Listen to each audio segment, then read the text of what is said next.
Dear friend, if you are listening to this in the dark, with the lights already off or about to be off, let me say something to you before anything else happens tonight.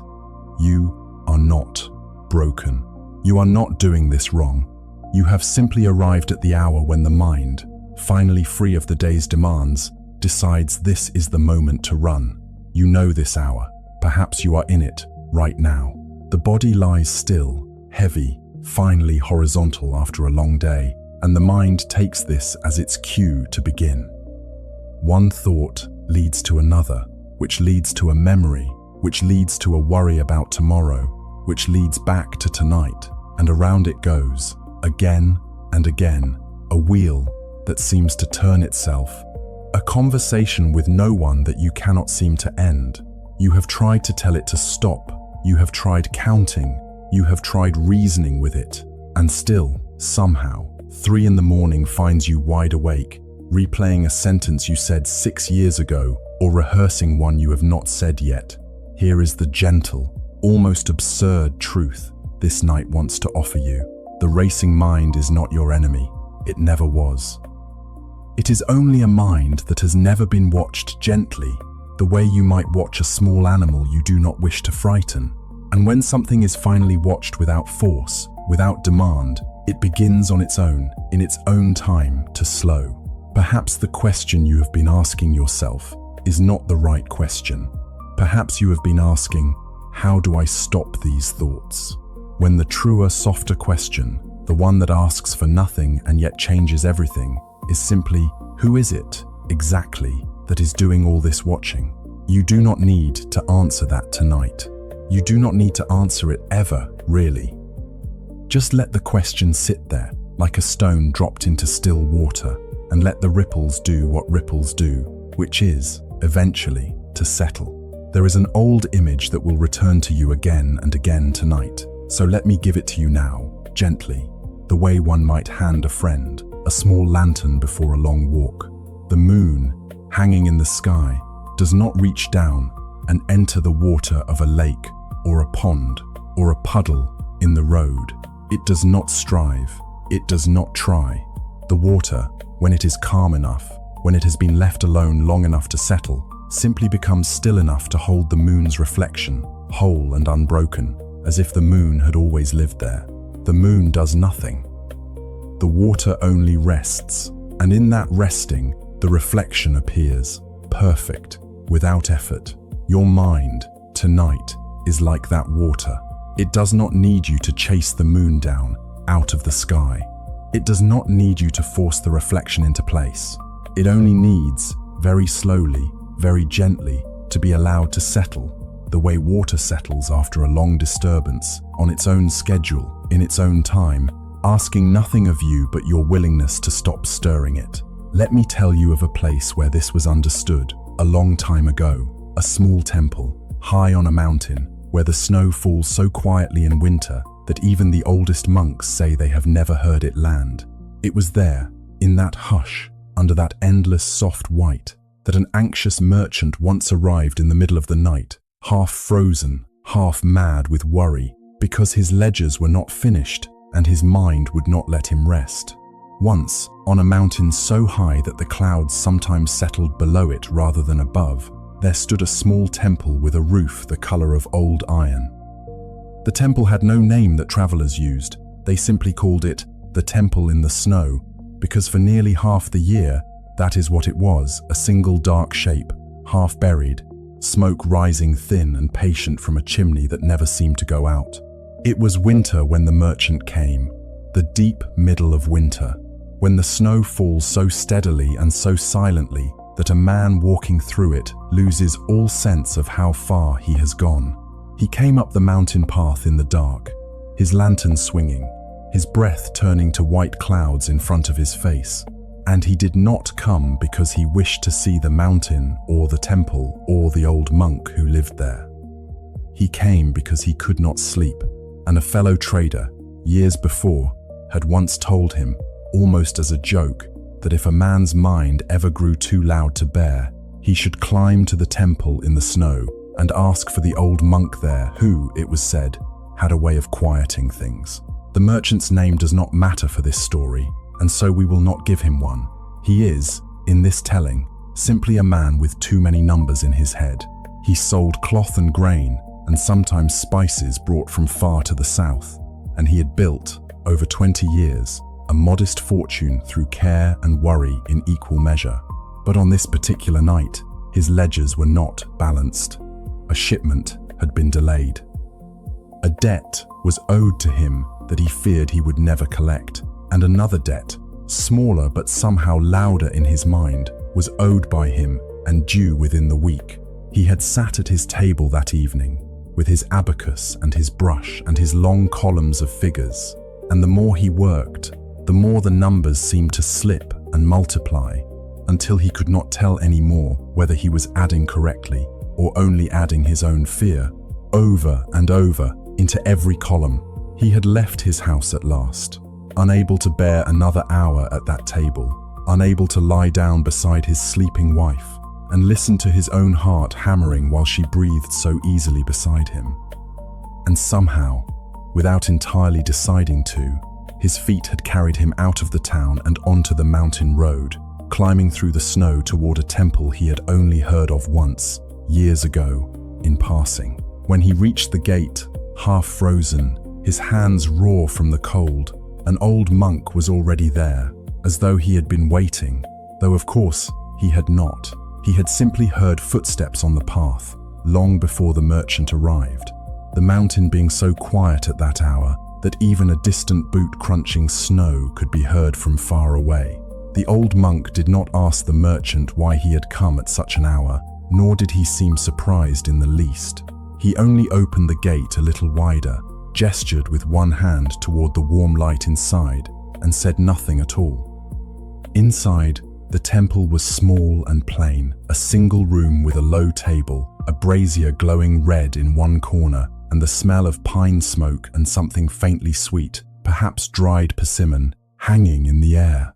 The merchant sat where he was shown to sit, his whole body still trembling slightly from the cold and from something else, something that had nothing to do with the temperature of the night. "I cannot sleep," the merchant said, before the old monk had even asked. "My mind will not stop. My ledgers are unfinished. A man owes me money he may never pay, and I owe money I am not certain I can find. I have done the sums 100 times tonight, and they will not come out right, and even when they do come out right, my mind starts them over again, as though it does not trust its own answer. I came because I heard, long ago, that there was a monk on this mountain who knew how to quiet such a mind.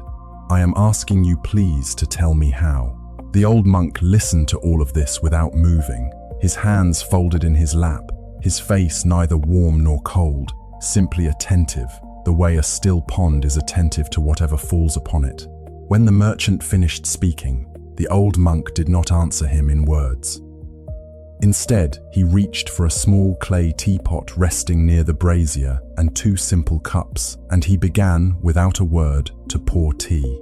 He poured the first cup slowly, and it filled, and the steam rose between them, and the merchant, still breathless from his climb and his worry, watched the old monk's hands, as though they might, at any moment, offer the answer he had come so far to receive. But the old monk did not stop pouring when the cup was full. He kept pouring, slowly, calmly, and the tea rose to the very rim of the cup.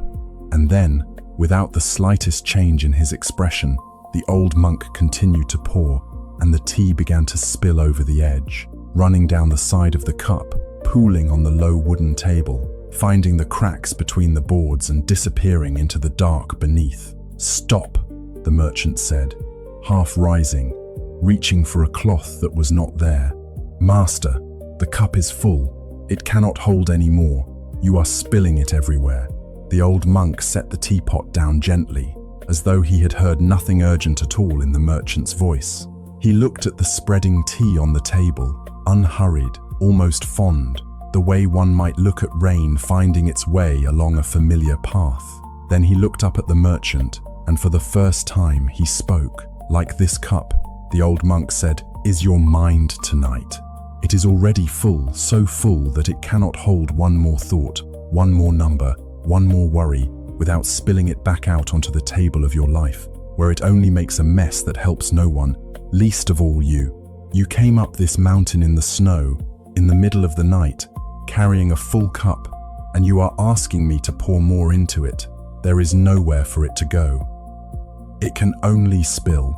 The merchant stared at the spreading dark stain on the wood, at the steam rising faintly from it, and felt something in his chest loosen, just slightly, the way a knot loosens when one stops pulling at both ends and simply sets it down. Then what am I to do? He asked, more quietly now. I cannot simply stop thinking about the ledgers. The debt is real. The delayed shipment is real. These are not imaginings, they are my life, my family's life. I did not say the ledgers are imaginings, the old monk said. I said the cup is full. There is a difference between a problem that is real and a mind that has no room left to meet it clearly. Tell me, when your cup was empty this morning, before the worry began, could you add a column of numbers? Of course, the merchant said. And tonight, with your cup so full it is spilling onto my table, can you add that same column correctly? The merchant was quiet for a long moment. He thought of the figures he had checked and rechecked at his table that evening, the way they had seemed to shift and multiply each time, the way he could not, even now, say with any confidence whether his sums had been right or wrong. No, he admitted at last. Tonight, I could not tell you if 2 and 2 make 4. The old monk nodded slowly, as though this were the most natural answer in the world, which, in a way, it was. He lifted the teapot again, but this time, he did not pour. He simply held it, resting in his hands, its weight settling, its surface cooling slightly in the night air. You did not climb this mountain to learn how to do your sums better, the old monk said. You climbed this mountain because some quiet part of you already knew that the cup needed emptying before anything more useful could be poured into it. The ledgers will still be there in the morning. The debt will still be owed. The shipment will still be delayed. None of that changes. Whether you sit here all night, turning the numbers over and over in a cup that has no room left, or whether you let the cup rest empty for these few hours, so that in the morning it might hold something clearly again. But how does one empty a cup that is full of worry? The merchant asked. I do not know how to stop pouring into it. The moment I try to stop thinking of the debt, 3 more thoughts arrive to take its place.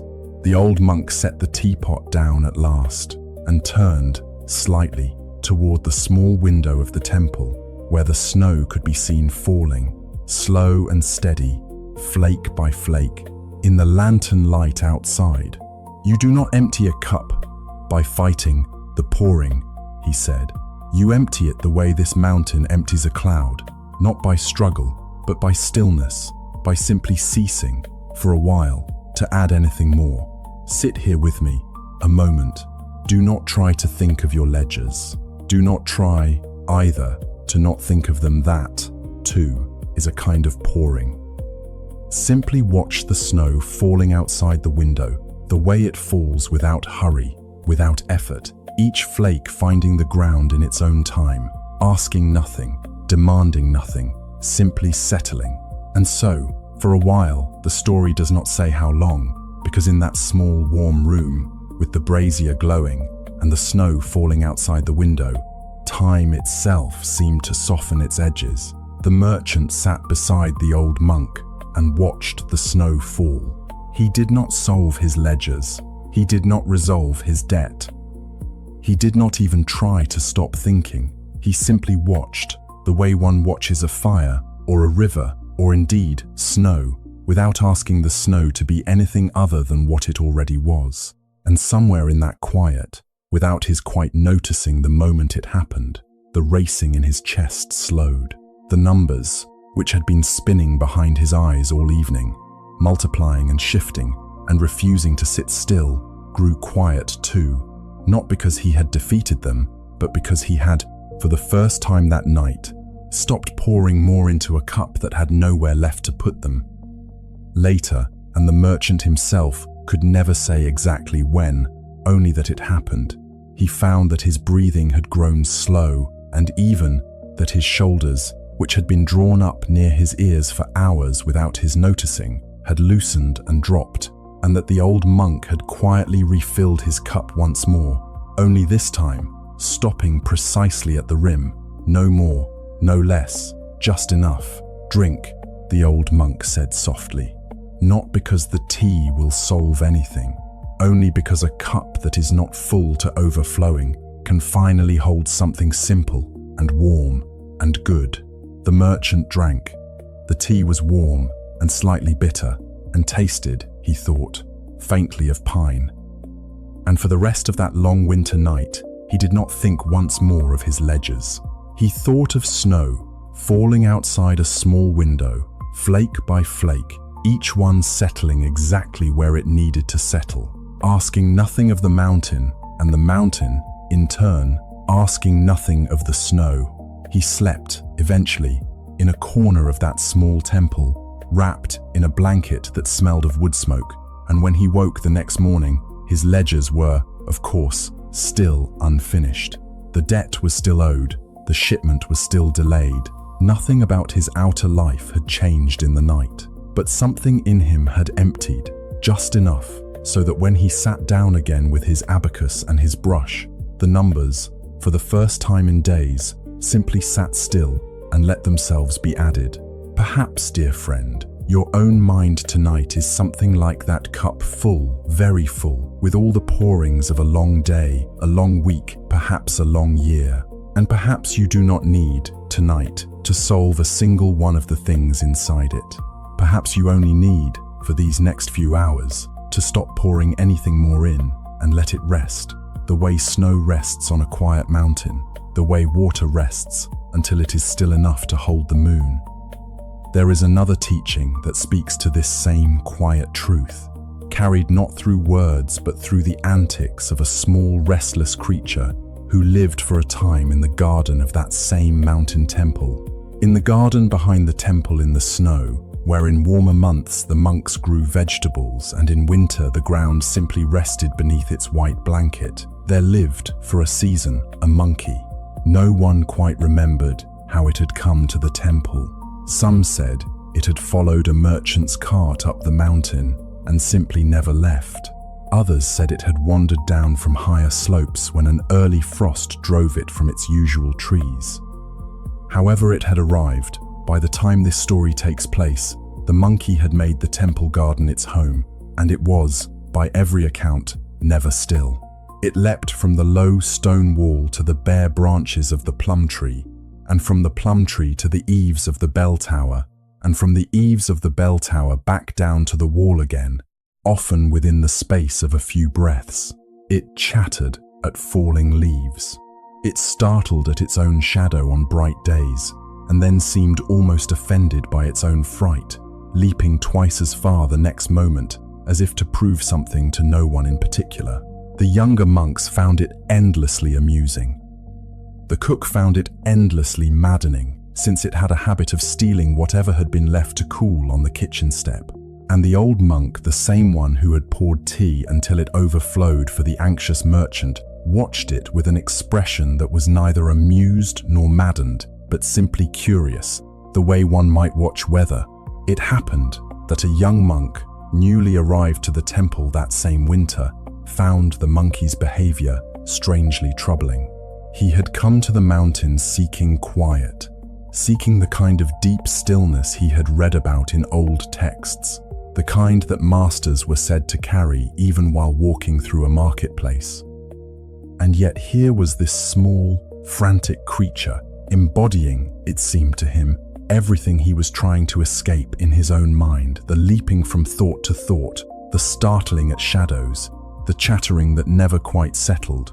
One grey afternoon, as light snow drifted down without urgency, the young monk found the old monk standing at the edge of the garden, watching the monkey leap from the wall to the tree and back again for what must have been the 20th time that hour. "Master," the young monk said, Does it not trouble you, watching that creature?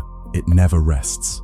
It never simply sits and is still. I confess that lately, my own mind feels exactly the same, leaping from one worry to the next, never settling, never simply being quiet the way I had hoped it would be by now.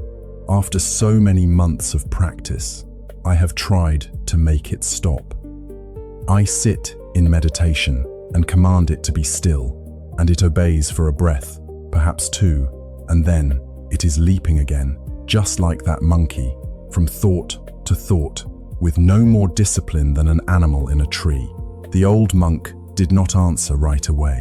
He continued watching the monkey, which at that moment had paused on the low stone wall, head tilted, watching a sparrow that had landed nearby, before suddenly bolting after it in a burst of motion that sent the sparrow fleeing and the monkey chattering triumphantly at having, apparently, won some contest only it understood. "Tell me," the old monk said at last, "what do you imagine would happen if I walked into that garden right now and tried, with my own two hands, to catch that monkey and hold it still?" The young monk considered this. "I imagine it would only grow more frightened," he said. "It would leap away from you faster than before. It might even bite if it felt cornered. The more you chased it, the wilder it would become." "Just so," the old monk said. "And is this not exactly what you have been doing to your own mind these past months? You sit in meditation, and the moment a thought leaps up, a worry, a memory, a small itch of restlessness, you chase it. You try to grab it and hold it still by force, the way an eager young monk might try to grab a monkey by its tail. And what happens when a monkey feels a hand close around its tail? It panics, the young monk admitted. It thrashes. It tries even harder to escape. So it is with the mind, the old monk said, his eyes still on the garden, where the monkey had now climbed to the very top of the plum tree and was swaying gently on a thin branch, seemingly without a single care for how far it might fall. The harder you chase a thought to make it stop, the more wildly it leaps, precisely because it now believes correctly that it is being hunted. A hunted creature does not rest. It cannot afford to rest. Its whole nature, in that moment, becomes about escape. The young monk frowned, watching the monkey sway on its branch. Then what is one to do? Surely we are not meant to simply let the mind leap forever, from worry to worry, without any discipline at all. Is that not simply giving up? "I did not say to give up watching," the old monk said. "I said to give up chasing. There is a great difference between the two, though, to an untrained eye, in the dim light of a worried night, they can look almost the same." He gestured toward the monkey, who had now grown still on its branch, simply sitting, grooming one paw, apparently having forgotten, for the moment, that there was anything in the world worth leaping toward. "Watch it now. No one is chasing it. No one is demanding that it sit perfectly motionless like a stone and see on its own, in its own time, asking nothing of anyone. It has grown quiet anyway." The young monk watched and saw that it was true. The monkey, with no one pursuing it, no one commanding it, no one wrestling it into stillness, had simply, after its long burst of leaping and chattering, come to rest on its own, the way a wave that has spent its energy against the shore eventually settles back into the calm body of the sea. "This is the secret no one tells you plainly enough," the old monk said, "because it sounds, at first, almost too simple to be useful. You do not still the mind by overpowering it. You still it the way you might befriend a wild and frightened animal by sitting nearby, quietly, asking nothing, expecting nothing, for as long as it takes for the animal itself to decide, on its own, that there is no danger here, and that it may finally rest." "But master," the young monk said, "surely there is some effort involved. Surely I am not meant to simply abandon my meditation and let my mind do whatever it wishes." "There is effort," the old monk agreed, "but it is the effort of patient watching, not the effort of forceful catching. You may sit, you may breathe. You may notice, gently, each time the mind leaps, 'Ah, there it goes,' to the ledger, to the unfinished letter, to the conversation from this morning that still itches somehow. And instead of lunging after that thought to grab it and stuff it back into stillness, you simply notice it leaping, the way you might notice the monkey leaping from the wall to the tree, without rushing into the garden to wrestle it down. You let it leap, you watch it leap.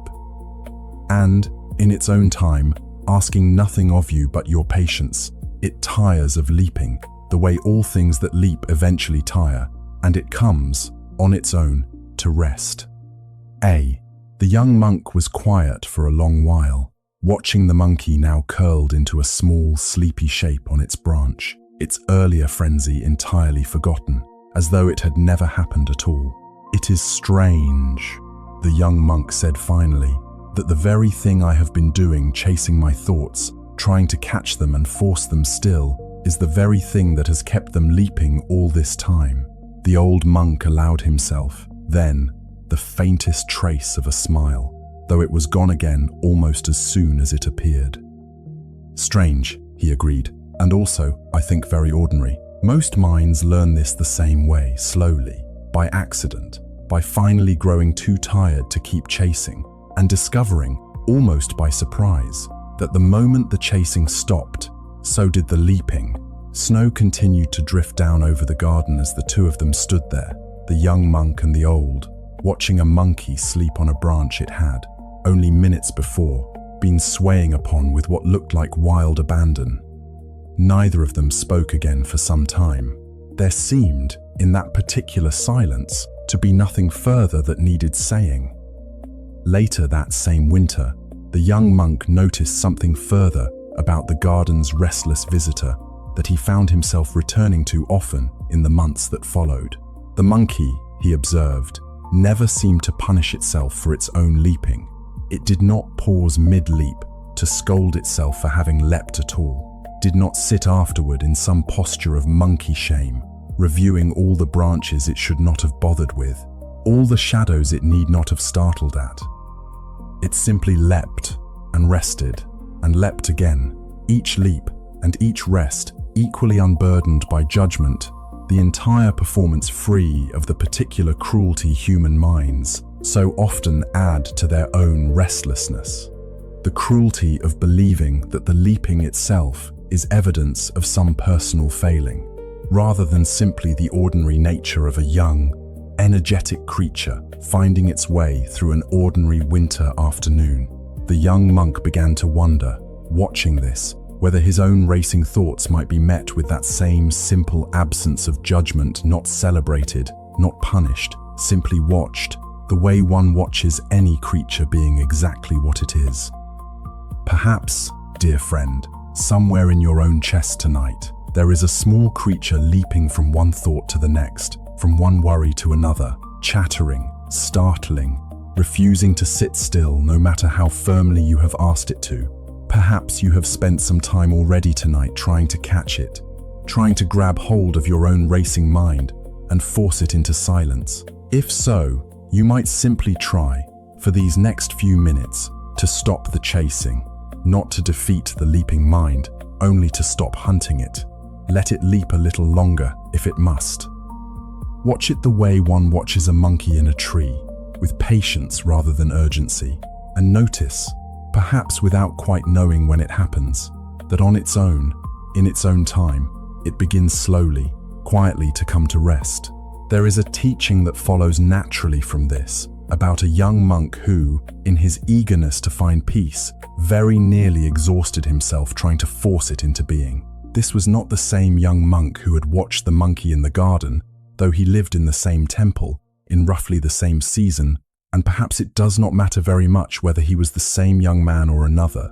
The temple in the snow, over the years, saw a great many young monks pass through, who carried this same particular trouble in their chests. We will simply call him the young monk, and let him stand for all of them, since his trouble was, in its essence, a very common one. He had come to the temple a full year before the events of this story, full of a fierce and earnest determination. He had read, in his village, scrolls describing masters who could sit through storms without flinching, whose minds, it was said, became as still and clear as a windless lake, no matter what chaos surrounded them. He wanted, more than he had ever wanted anything, to become such a person. And so he had thrown himself into his practice, with a kind of ferocious discipline, sitting longer than any of the other young monks, rising earlier, eating less, sleeping less, all in service of what he believed must be the path to that legendary stillness. But a strange thing had begun to happen. The harder he sat, the more his mind raced. The longer he forced himself to remain motionless on his cushion, eyes lowered, breath measured, the more his thoughts seemed to multiply and clamor, as though his very effort to silence them only convinced them they were under attack and needed urgently to defend their right to exist. He would sit for an hour, his back rigid, his jaw clenched with the effort of will, and at the end of that hour, he would feel not peaceful, but utterly drained, as though he had spent the entire time at war with himself and lost. By the time winter came and the snow settled over the temple, the young monk had grown thin and hollow-eyed. He no longer slept well even at night, his exhausted mind continuing its restless work long after his body had given up and lain down. He began to fear that he was simply not suited to this path, that whatever gift allowed other monks, even some younger and less devoted than himself, to find moments of real stillness, had simply been left out of him at birth. One evening, after a particularly grueling session of meditation that had left him trembling with fatigue and frustration, he sought out the old monk, the same one who had poured tea for the merchant and watched the monkey leap, and found him sitting quietly on the temple's narrow porch, watching the snow fall over the dark garden. "Master," the young monk said, his voice cracking slightly with the effort of holding back something that felt uncomfortably close to tears, "I do not understand. I sit longer than anyone. I try harder than anyone. I deny myself sleep, comfort, ease, all so that my mind might finally grow still, the way the old texts describe.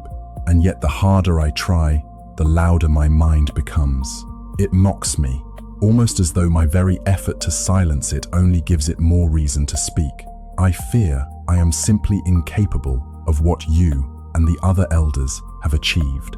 I fear I have wasted a year of my life chasing something I will never reach." The old monk listened to this without interrupting, his gaze still on the falling snow, his expression carrying neither pity nor impatience, only that same quiet attention he seemed to bring to everything.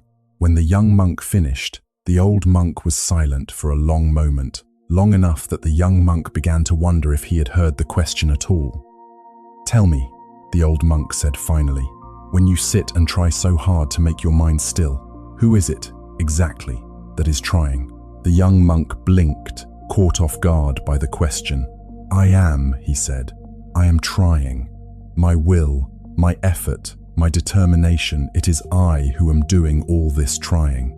And when a thought arises during your sitting, a worry perhaps, about whether you are succeeding, or a memory of your village, or an itch on your knee that suddenly demands your attention, who is it that notices the thought has arisen?" The young monk considered this more carefully now. "I suppose I notice it. Something in me notices.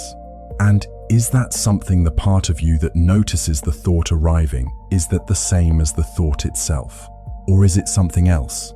Something that simply watches the thought come and go, the way a person standing on a riverbank watches the water flow past without being swept into the current themselves?" The young monk sat with this for a while, his exhaustion momentarily forgotten in the effort of following the old monk's question to wherever it might lead. "I think," he said slowly, "that it must be something else. The thought comes and goes, like water flowing past. But whatever it is that notices the thought coming and going that does not seem to come and go in the same way, it seems to simply be there, watching, the whole time, whether the water is calm or turbulent." The old monk nodded, the faintest motion in the dim porch light. "All this past year," he said, "you have been trying with tremendous effort to become the water to force the river itself to stop flowing. to grow perfectly still and motionless through sheer will. And of course it has exhausted you, because rivers do not stop flowing simply because someone on the bank insists very hard that they should. A river flows. That is its nature. Thoughts arise. That, too, is simply the nature of a living mind. You cannot will a river to be still any more than you can will a thought never to arise again. Then what is left? The young monk asked, something between hope and despair in his voice. If I cannot still the river, what was all my effort for? What is the practice even meant to achieve? You have been so busy trying to become the water, the old monk said, that you have entirely forgotten you are also, and have always been, the bank. You are not only the river of thoughts rushing past worried, racing, full of memory and plan and fear. You are also, and perhaps more truly, the quiet ground on which the river happens to flow. The bank does not fight the river. It does not chase the water trying to grab hold of it and force it to stop.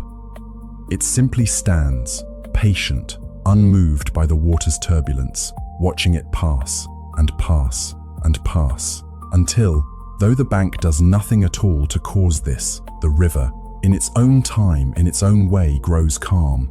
The young monk felt something shift in his chest as he listened, something he could not quite name, a loosening that had nothing to do with understanding the words exactly and everything to do with feeling, for the first time in many exhausted months, the faint outline of a different way to sit. You are asking me, he said slowly, to stop trying to be the river and instead simply to be the bank, to watch the thoughts come and go, rather than fighting each one as it arrives. I am asking nothing of you, the old monk said, with something almost like gentleness in his usually unreadable voice. I am only pointing out what was already true before you ever asked your question, that the watcher behind your racing thoughts has been resting, quietly, this entire year, even while you exhausted yourself trying to wrestle the river into submission. You did not need to build that stillness. You only needed to notice it was already there, beneath all the noise, the way the deep, slow current beneath a river's choppy surface remains undisturbed even when the surface itself is wild with waves. That night, the young monk sat once more on his cushion, but for the first time in many months, he did not brace himself for battle. He simply sat, and when a thought arose, and many did, for old habits of mind do not vanish in a single evening, he did not chase it, did not grab for it, did not force himself to silence it through sheer will. He simply noticed it arriving, the way one notices a leaf floating past on a river's surface, and let it continue on its way, without following it downstream, without standing on the bank shouting at the water to be still. He did not, that first night, achieve the legendary windless lake stillness he had read about in the old scrolls. The thoughts still came.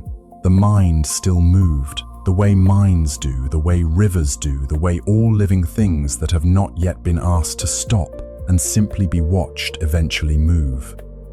But something in him had shifted, nonetheless, a quiet, steady ground beneath the moving water, present the whole time, asking nothing, demanding nothing, simply there, the way it had always been there, long before he had ever thought to go looking for it. Perhaps, dear friend, you have spent some of tonight doing exactly what that young monk spent a year doing, trying with all your strength to force your own racing mind to stop, to seize each thought as it arrives, and crush it into silence through sheer effort of will. And perhaps, if that is so, you might simply set the effort down now, for these next few hours, and notice instead that quiet, watching ground beneath the moving water of your thoughts, the part of you that has been there the whole time, undisturbed, simply watching, asking nothing of you at all. There is another teaching, one carried not so much by a conversation as by a single image. The old monk once showed to a traveling scholar who had stopped at the temple on his way between two distant cities. The scholar had heard, in the towns below the mountain, that there was a temple where one might find unusual clarity of thought and being a man whose entire life was built upon thought, upon argument, upon the careful construction and dismantling of ideas, upon long nights spent turning a single question over and over until its every facet had been examined, he had climbed the mountain path out of simple curiosity, wanting to see for himself what manner of place could earn such a reputation. He arrived in early afternoon, the snow lying thick and undisturbed across the temple grounds, the light flat and silver under a sky heavy with more snow to come. He found the old monk not inside the temple but outside it, standing beside a narrow stream that ran along the eastern edge of the temple grounds, half frozen at its banks but still flowing, clear and quick, through its center, where it passed over and around a scattering of smooth grey stones. The scholar introduced himself, explained that he had heard of the temple's reputation for clarity, and confessed, somewhat sheepishly, for a man so used to being the most articulate person in any room, that his own mind had grown disordered of late, cluttered with too many unfinished arguments, too many half-formed theories he could not seem to bring to any conclusion, too many nights spent circling the same intellectual problems without ever quite landing anywhere solid. "My thoughts," the scholar said, gesturing somewhat helplessly with both hands, "are like a crowded marketplace, everyone shouting at once. I cannot find the one voice I actually need to hear amid all the others. I had hoped, forgive me if this sounds foolish, that a place so quiet as this might somehow quiet my own mind simply by my being here." The old monk did not respond immediately to this. Instead, he gestured for the scholar to follow him and led him down to the edge of the half-frozen stream where the two of them stood together, watching the clear water move quickly over and around the stones in its path. "Tell me what you see," the old monk said at last. The scholar, a man trained to observe carefully and describe precisely, studied the stream for a moment before answering. "I see water," he said, "flowing over stones. The water moves quickly here, where the stream bed narrows, and more slowly there, where it widens around that larger rock. I see ice forming at the edges, where the current is too gentle to keep it from freezing, while the center, where the current runs strongest, remains open and clear." "And the stones," the old monk said. "What are the stones doing as the water rushes past them?" The scholar frowned slightly, sensing that this question, simple as it sounded, was meant to lead somewhere he had not yet anticipated. "The stones," he said slowly, "are doing nothing at all. They simply sit where they have always sat. The water moves around them, over them, sometimes splashing up against their faces, but the stones themselves do not move. They do not try to dam the water. They do not try to redirect its course through any effort of their own. They simply remain where they are, and the water finds its way past them, around them, through whatever gaps and channels the stones happen to leave open." "Just so," the old monk said.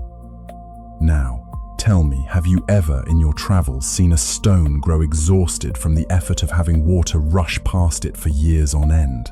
The scholar almost laughed at the strangeness of the question, but something in the old monk's stillness told him this was not meant as a joke. "No," he admitted, "a stone does not grow exhausted. It has no effort to spend in the first place. It simply sits, and the water does what water does, and the stone remains a stone, unchanged in any way that matters, no matter how long or how fiercely the water rushes past it." The old monk nodded and crouched beside the stream, and with one finger gently touched the surface of the nearest stone, the water curling and rejoining around his finger as easily as it had curled and rejoined around the stone itself for who knew how many years before this moment. "Your thoughts," he said, "are the water in this stream. They were always going to rush. They were always going to be many and loud and quick, sometimes crowding together so thickly that they seem, as you say, like a marketplace full of competing voices. This is simply what thoughts do, in a mind that has spent a lifetime training itself to think well. You could no more stop the thoughts from rushing than you could stop this stream from flowing down the mountain. It has flowed down for longer than this temple has stood here. Then what is the use of stillness at all?" the scholar asked. if the thoughts will simply go on rushing regardless.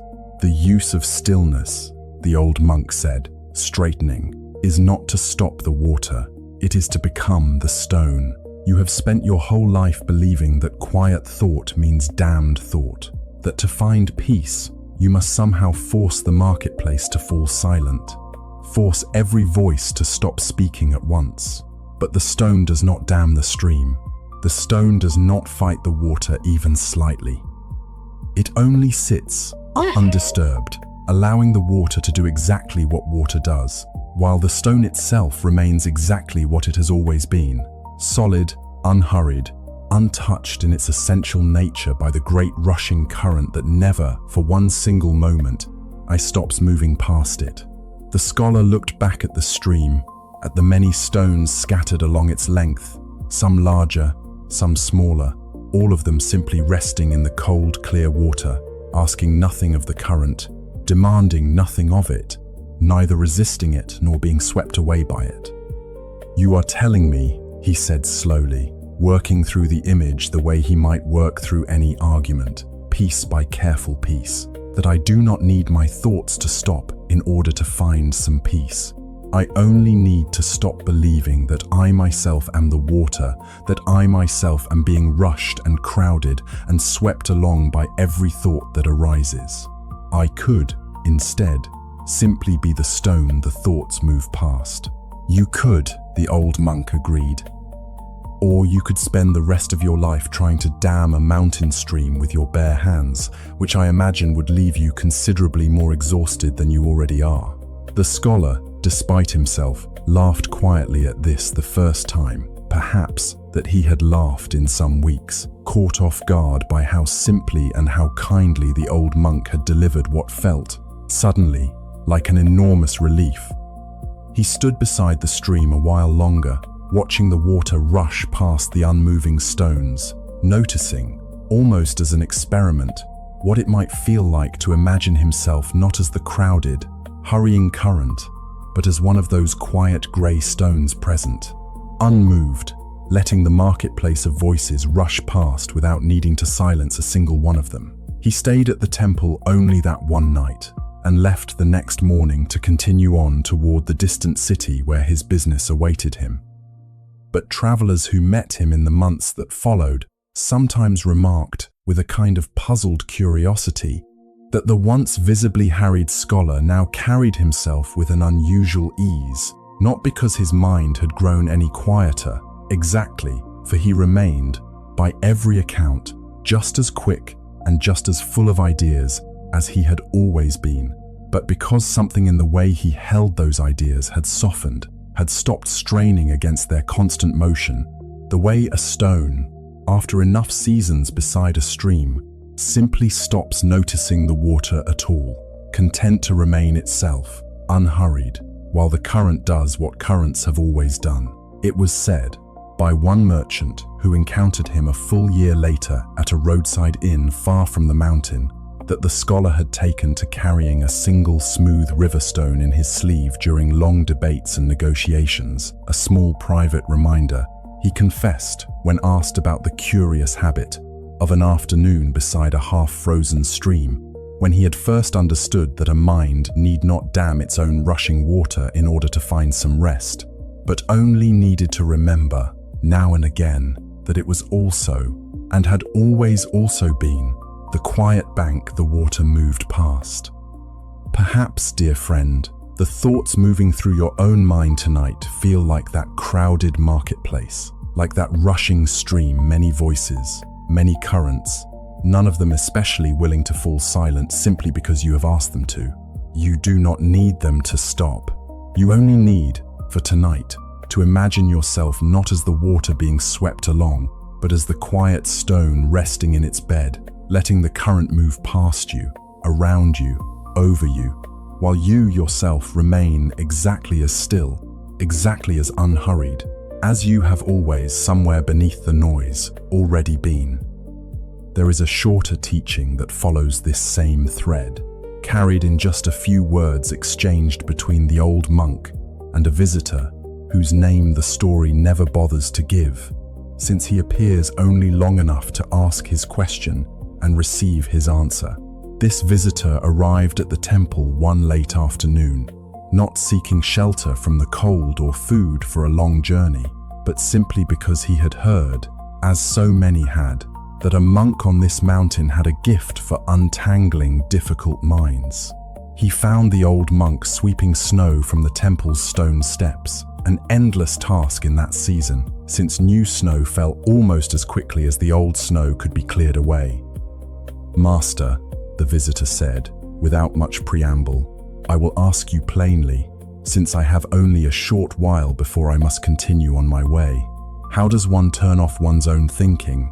My mind runs constantly, on every subject, at every hour, and I have come to believe that the wisest people must simply know some trick, some technique, for switching it off, the way one might blow out a candle.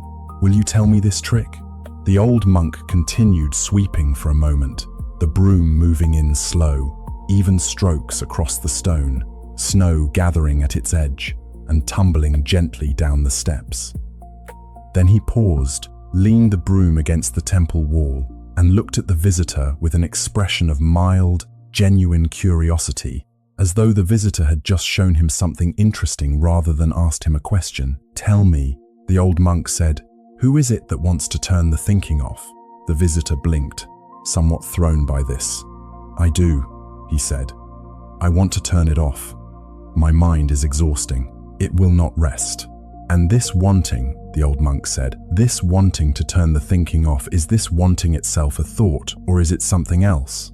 The visitor opened his mouth to answer quickly, the way a man accustomed to having ready answers often does, and then stopped, genuinely uncertain. "I suppose," he said slowly, "that the wanting is also a thought. It arises in my mind, the same as any other thought does." "So you are asking one thought," the old monk said, "to extinguish all the others, including, presumably, itself, once its work is finished. Does this not strike you as a strange arrangement to use a single flame to put out a fire and expect that flame too to vanish neatly afterward, leaving nothing at all behind?" The visitor considered this, his earlier impatience giving way, despite himself, to a kind of bemused curiosity. "When you say it that way," he admitted, "it does sound rather impossible. I had not thought of my wish to stop thinking as itself being a thought. I suppose I imagined some other part of me, some quieter, separate part that could simply reach in and switch the thinking off from the outside, the way one might reach into a room and blow out a candle without the room itself having anything to do with it. There is no outside," the old monk said gently. "There is no separate hand reaching in from elsewhere to extinguish the mind's activity. There is only the mind itself, watching itself, sometimes wishing very hard that it could be different from how it currently is. And that wishing, however urgent it feels, is simply one more flame among many, adding its own light and its own smoke to a fire that was never going to be put out by adding yet another flame to it." "Then what would you have me do?" the visitor asked, "if not seek some way to turn the thinking off?" "I would have you do nothing at all," the old monk said, "which I realize sounds like the least useful answer you have ever received, and yet I do not know a truer one to give you. The mind that is busy trying to turn itself off is a mind doubly busy once with whatever it was originally thinking about, and once again with the new, urgent project of extinguishing that first thinking. Set down the second project. Let the wanting to stop simply be one more thought passing through, neither chased nor obeyed, and see what is left when you are no longer fighting your own mind on two fronts at once." The visitor stood quietly for a long moment, watching the old monk's broom leaning against the temple wall, watching the snow continuing to drift down even as the steps, freshly swept, began once more to gather a thin new layer across their surface. "You are not going to clear these steps permanently, are you?" the visitor said slowly, gesturing at the snow already settling back over the stone the old monk had just swept clean. "No matter how many times you sweep, the snow will keep falling, and the steps will keep needing to be swept again." "Just so," the old monk said, picking the broom back up, a faint warmth in his otherwise even voice. "And do you imagine? I find this discouraging. The steps do not need to remain clear forever. They only need to be walked upon today, and today, for these few hours, they are clear enough." He resumed his slow, even sweeping, snow tumbling gently down the steps with each pass, more snow already beginning to gather behind him. The entire scene a kind of quiet, patient, never-finished dance that seemed to trouble him not at all. The visitor did not stay much longer that day, having, as he said, only a short while before he needed to continue on his way.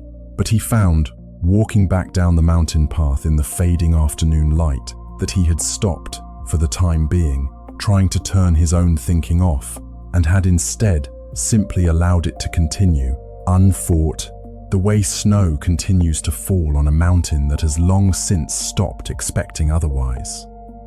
Perhaps, dear friend, you have spent some portion of tonight asking your own mind the same impossible question: how do I turn this off? Without noticing that the very wanting to turn it off is itself one more thought, adding its own small voice to an already crowded room.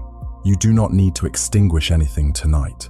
You might simply let that particular wanting to pass through unchased, the way snow continues to fall on steps that were swept clean only a moment ago, asking nothing of the mountain, and the mountain asking nothing in return.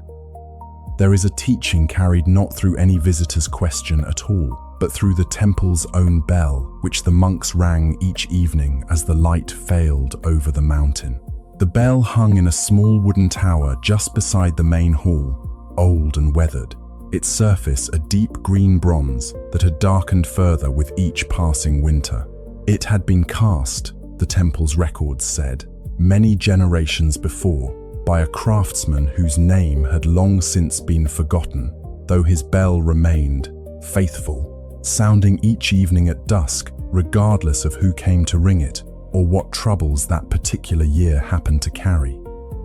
It was the custom at the temple that the youngest monk in residence each season was given the task of ringing the evening bell, and in the year of this story, that task belonged to a boy who had come to the temple only a few months before, sent by his grieving family after a long illness had passed through their village and taken, among others, his mother.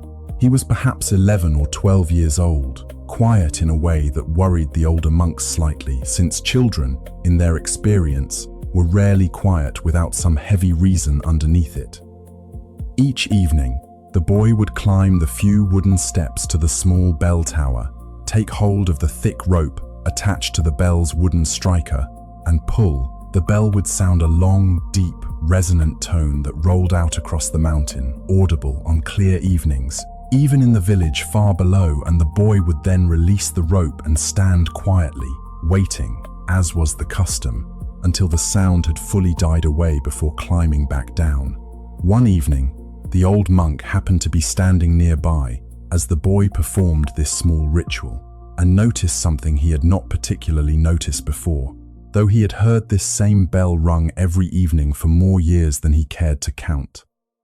He noticed the way the boy's face changed in the moments after the bell's sound had begun to fade, not when the bell rang loudest, but in the long, slow seconds afterward, as the great, resonant tone thinned and softened, and eventually dissolved into the ordinary evening quiet of wind and distant birds, and the boy's own breathing. After the boy had climbed back down from the tower, the old monk approached him and asked, gently, what he thought about while he stood waiting for the bell's sound to fade.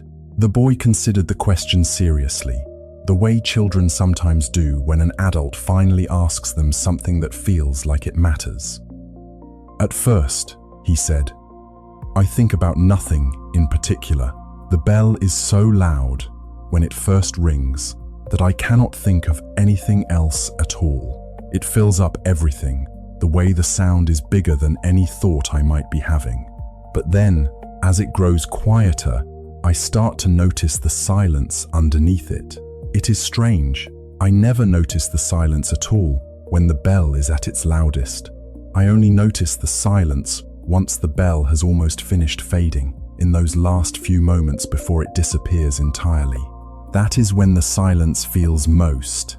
He paused, searching for the word.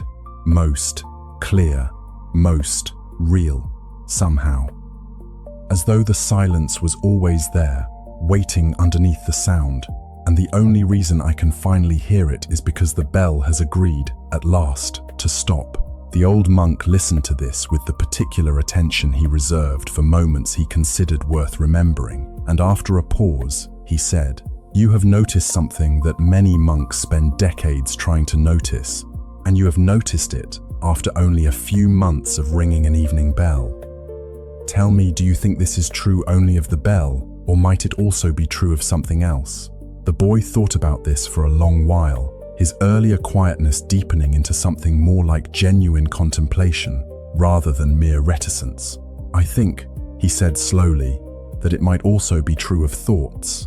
When my mind is very loud, when I am thinking about my mother, or about home, or about all the things I do not understand about why she is gone, and I am here, the thinking fills up everything, the way the bell fills up everything when it first rings.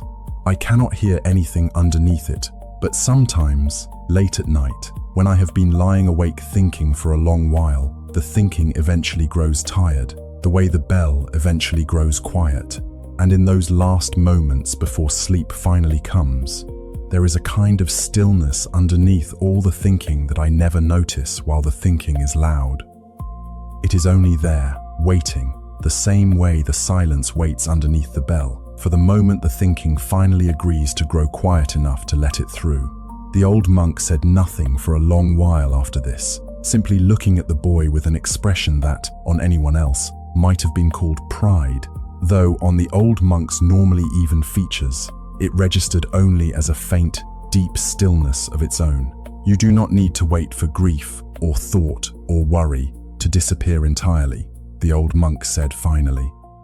No bell ever disappears entirely. Its sound simply grows thinner and thinner, blending at last into a silence that was, in truth, present the whole time, underneath the loudest ringing, patient, waiting only for its turn to be noticed.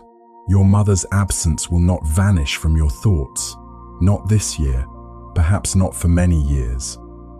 But underneath even the loudest grief, the same silence waits that waits underneath the bell, not erasing the grief, not replacing it, simply present alongside it. The way the silence after the bell is not a victory over the bell's sound, but a companion to it.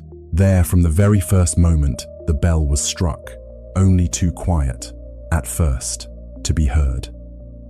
The boy continued to ring the evening bell every dusk for the remainder of that winter, and in the years that followed, monks who knew him later in his life said that he had a particular gift, rare even among the most senior teachers, for sitting with grieving visitors without trying to rush them toward comfort. A gift, they said, that he traced back to a single evening on the bell tower steps, listening for the silence underneath a fading sound and discovering it had been there all along. Perhaps, dear friend, the loudest thought in your own mind tonight feels exactly like that bell at the moment it is struck, filling up everything, leaving no room to notice anything underneath it. You do not need to wait for it to disappear before you can find any peace. You might simply notice, as that boy did, that there is a stillness already present beneath even your loudest thought, patient, unhurried, waiting only for the sound to thin just enough to let itself be heard. There is another teaching from that same mountain temple, concerning a mother whose worry for her child had grown so large that she could no longer tell where her love for him ended and her fear for him began. She arrived at the temple in early evening, having walked most of the day from a village on the far side of the mountain, her son's name worn nearly smooth on her tongue from how many times she had repeated it to herself along the path, not out of any particular ritual, but simply because his name seemed to be the only thought her mind could hold for more than a few moments before circling back to him again. He was grown now, her son, old enough to have left their village to seek work in a distant city, and it had been many weeks since any letter had arrived, and in the absence of any word, Her mind had filled the silence with every possible misfortune it could imagine. Illness, accident, misfortune of every kind, each scenario more vivid and more convincing than the last, despite there being no actual evidence for any of them. She had heard, from a cousin who had once visited the temple, that the monks there were sometimes able to offer comfort to troubled minds, and so, in her exhaustion and her sleeplessness, she had finally climbed the mountain path herself, arriving just as the evening bell was being rung by a quiet boy she did not yet know, would, in years to come, become known for his particular gift with grieving hearts.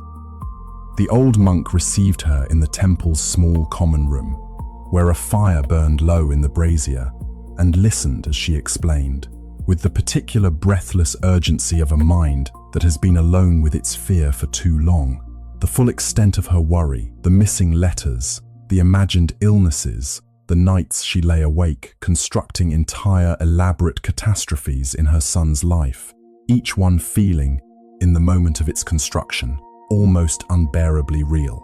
"I know," she said, near the end of her account, her voice catching slightly, "that you will tell me not to worry. Everyone tells me this.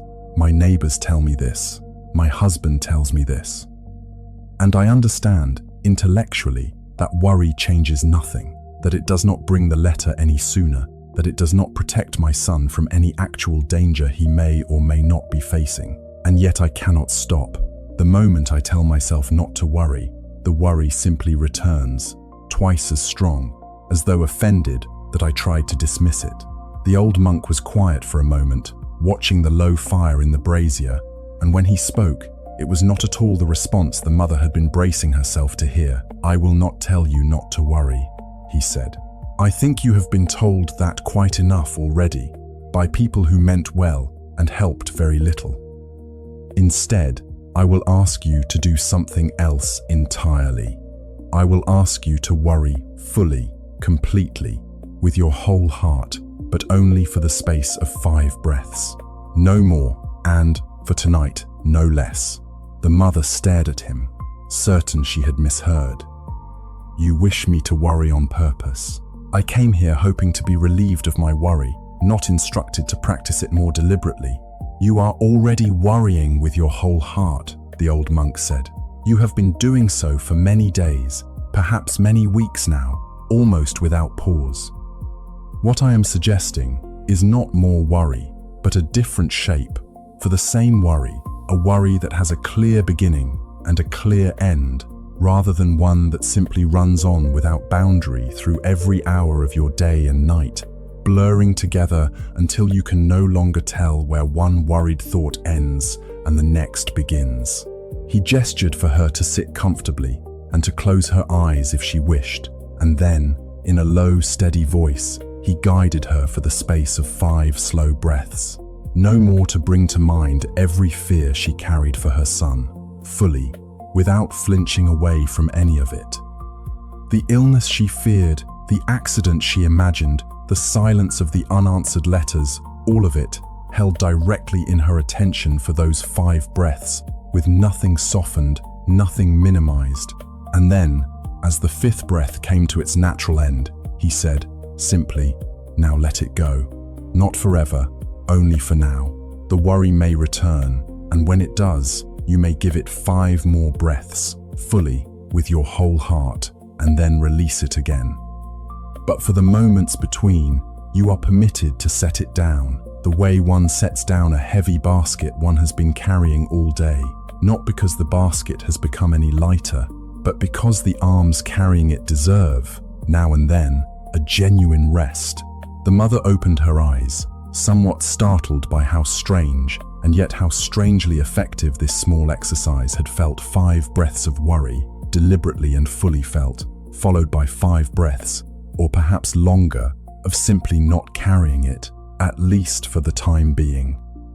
"I did not expect it to feel different," she admitted, looking down at her own hands, which she noticed, for the first time that evening, had unclenched slightly in her lap, without her having consciously told them to.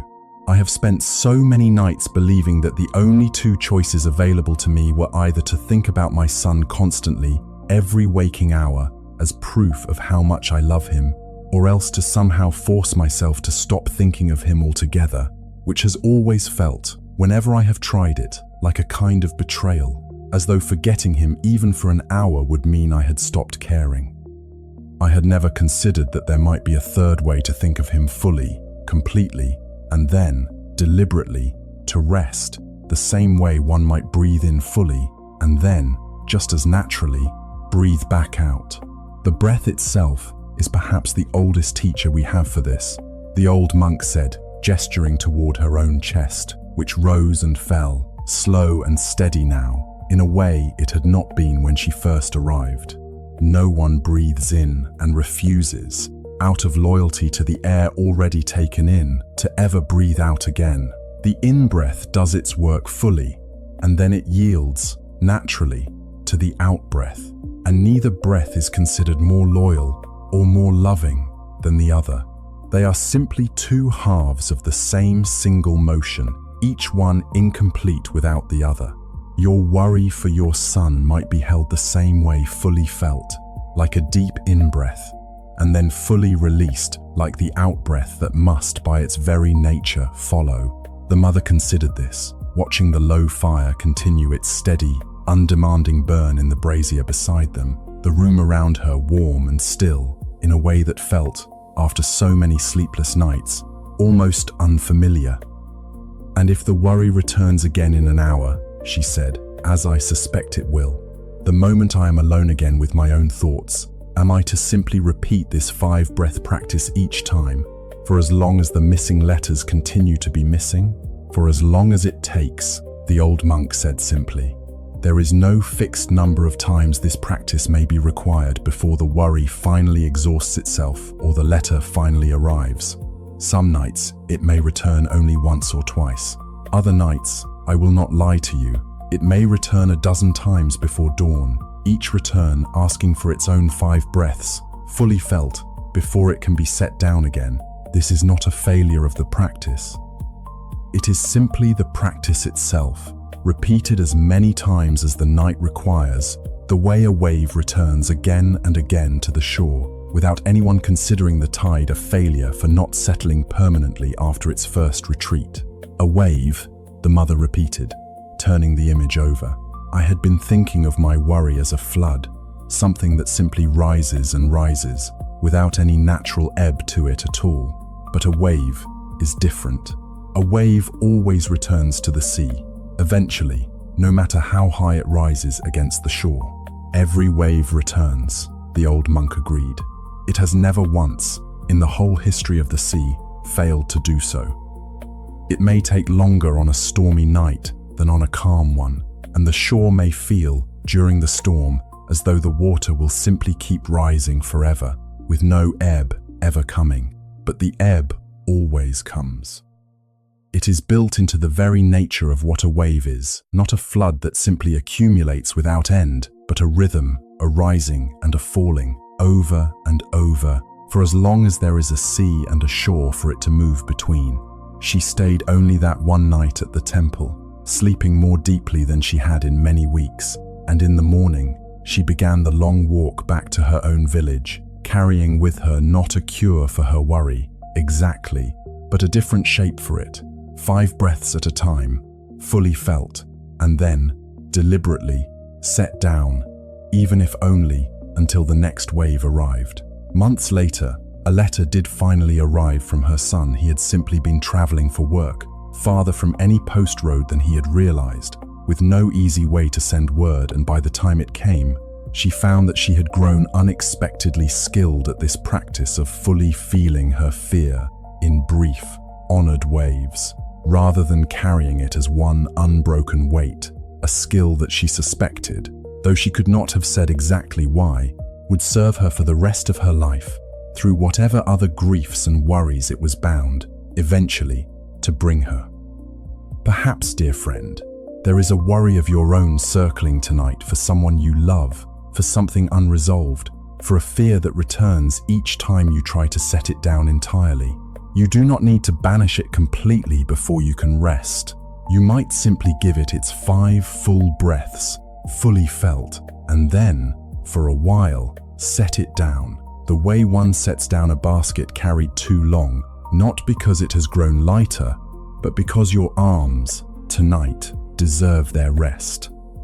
There is a teaching that returns now to the image given to you at the very beginning of tonight's stories, the image of the moon and the water, told this time as its own complete story, the way the old monk himself once told it to a soldier who had returned from a long war and found that, though the fighting had ended, something inside him had not yet found its way back to stillness. The soldier came to the temple in early spring, after the worst of the winter snows had begun to melt, though patches of white still clung stubbornly to the shadowed places between the rocks. He had fought for several years in a distant campaign, the details of which the story does not need to carry, since what mattered, for the purposes of this teaching, was not what he had seen or done, but the particular restlessness it had left behind in him, a mind that, even now, long after the fighting had ceased, could not seem to stop scanning for danger, could not seem to settle into any ordinary, peaceful moment without some part of it remaining alert, watchful, braced for a threat that was, in this quiet mountain temple, nowhere actually present. He explained this to the old monk on his first evening at the temple, sitting stiffly on the temple's porch, his eyes moving, almost without his noticing, toward the tree line at the edge of the garden every few moments, as though some old habit in his body refused to believe the war was truly over. "I am no longer in danger," the soldier said, "and I know this. My mind knows this. And yet, it will not stop behaving as though danger might arrive at any moment. I cannot sit through a meal without listening for footsteps I do not actually expect to hear. I cannot lie down at night without my whole body tensing at small sounds, a branch settling, an owl calling sounds that mean nothing, that meant nothing even during the war, and yet some part of me will not let them simply pass as nothing."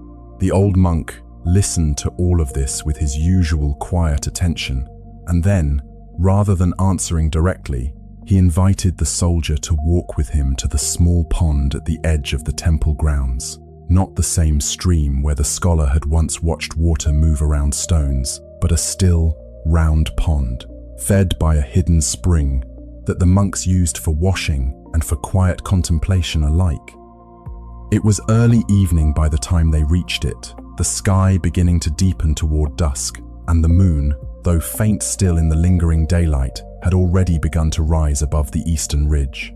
"Look at the water," the old monk said, and the soldier looked and saw that the pond's surface, disturbed by a light evening breeze, was rippling gently, scattering whatever light touched it into 100 small broken pieces, none of them holding any clear shape for more than an instant.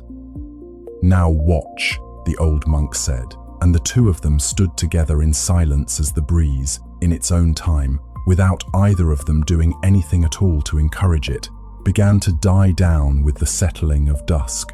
The ripples on the pond's surface grew smaller and smaller and smaller still, until at last the water lay almost perfectly flat and still, and there, suddenly, hanging in the dark surface of the pond, as clearly as if it had always lived there, was the reflection of the rising moon, whole, unbroken, luminous, where only minutes before it had been scattered into 100 restless fragments. The moon did not change, the old monk said quietly.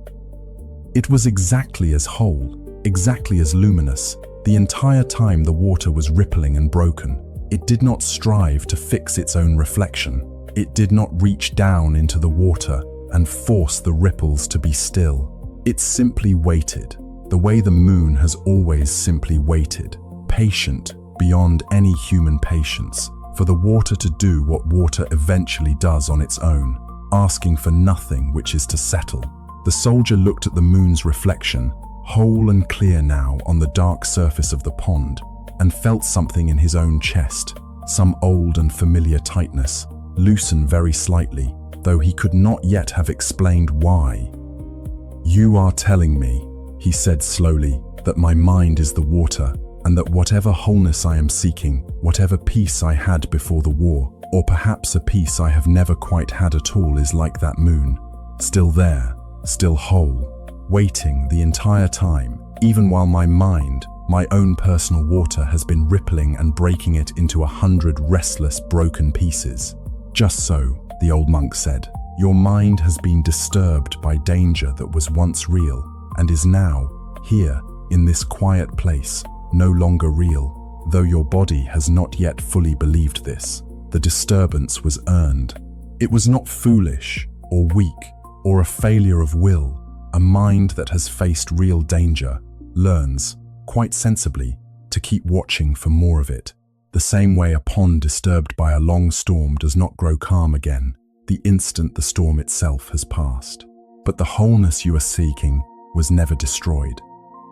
It was only scattered temporarily across 1,000 broken ripples, the way moonlight is scattered across disturbed water without the moon itself losing one particle of its own unbroken light.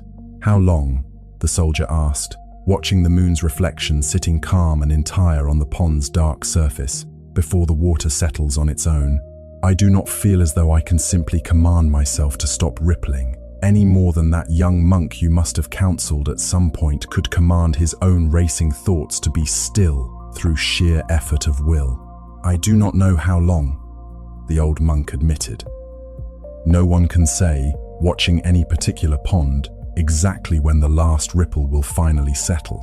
Some evenings the wind dies quickly and the water stills within minutes. Other evenings a gust returns again and again, and the water takes far longer to find its rest. I can only tell you what is true of every pond I have ever watched, in every season, after every storm that left alone, without anyone reaching in and stirring the water further out of impatience or fear that it is taking too long. The water always, eventually, finds its way to stillness. It has never once, in my long years on this mountain, failed to do so. They stood together a while longer beside the pond, the moon climbing slowly higher above the eastern ridge, its light growing steadier and more silver as full darkness finally settled over the mountain. A light breeze passed through every so often, and each time it did, the soldier watched the moon's reflection scatter once more into 100 broken pieces, only to watch it reassemble itself, patiently, the moment the breeze had passed and the water had been given the chance to settle again. "It keeps breaking," the soldier observed, after the third or fourth such gust had passed through. "Just when the water grows still and the reflection becomes whole, another breeze comes and it scatters all over again. Does this not trouble the moon? Does it not feel, to the moon, as though all its patience is being wasted, each time the wind undoes what the water had only just managed to achieve?" The old monk considered this with his usual unhurried attention, watching the latest scattering of light slowly begin to gather itself once more as the breeze died down. "Tell me," he said, "in all the nights you have spent watching this pond, or any lake, has the moon ever once grown impatient with the wind? Has it ever once hurried itself, glowing more urgently, as though trying to force the water to settle faster, out of some frustration that the wind keeps interrupting its reflection?" "No," the soldier admitted. "The moon seems entirely unconcerned. It simply continues to be exactly as bright as it has always been, whether the water is rippled or still, troubled or calm. This is, I think, the part of the teaching that troubles people most," the old monk said, "and also the part most worth sitting with patiently. We assume, quite naturally, that stillness, once achieved, ought to remain achieved, that if we have managed, through whatever practice or effort, to find a single hour of genuine calm, we have somehow failed if the next hour brings the wind back, scattering everything we believed we had finally settled.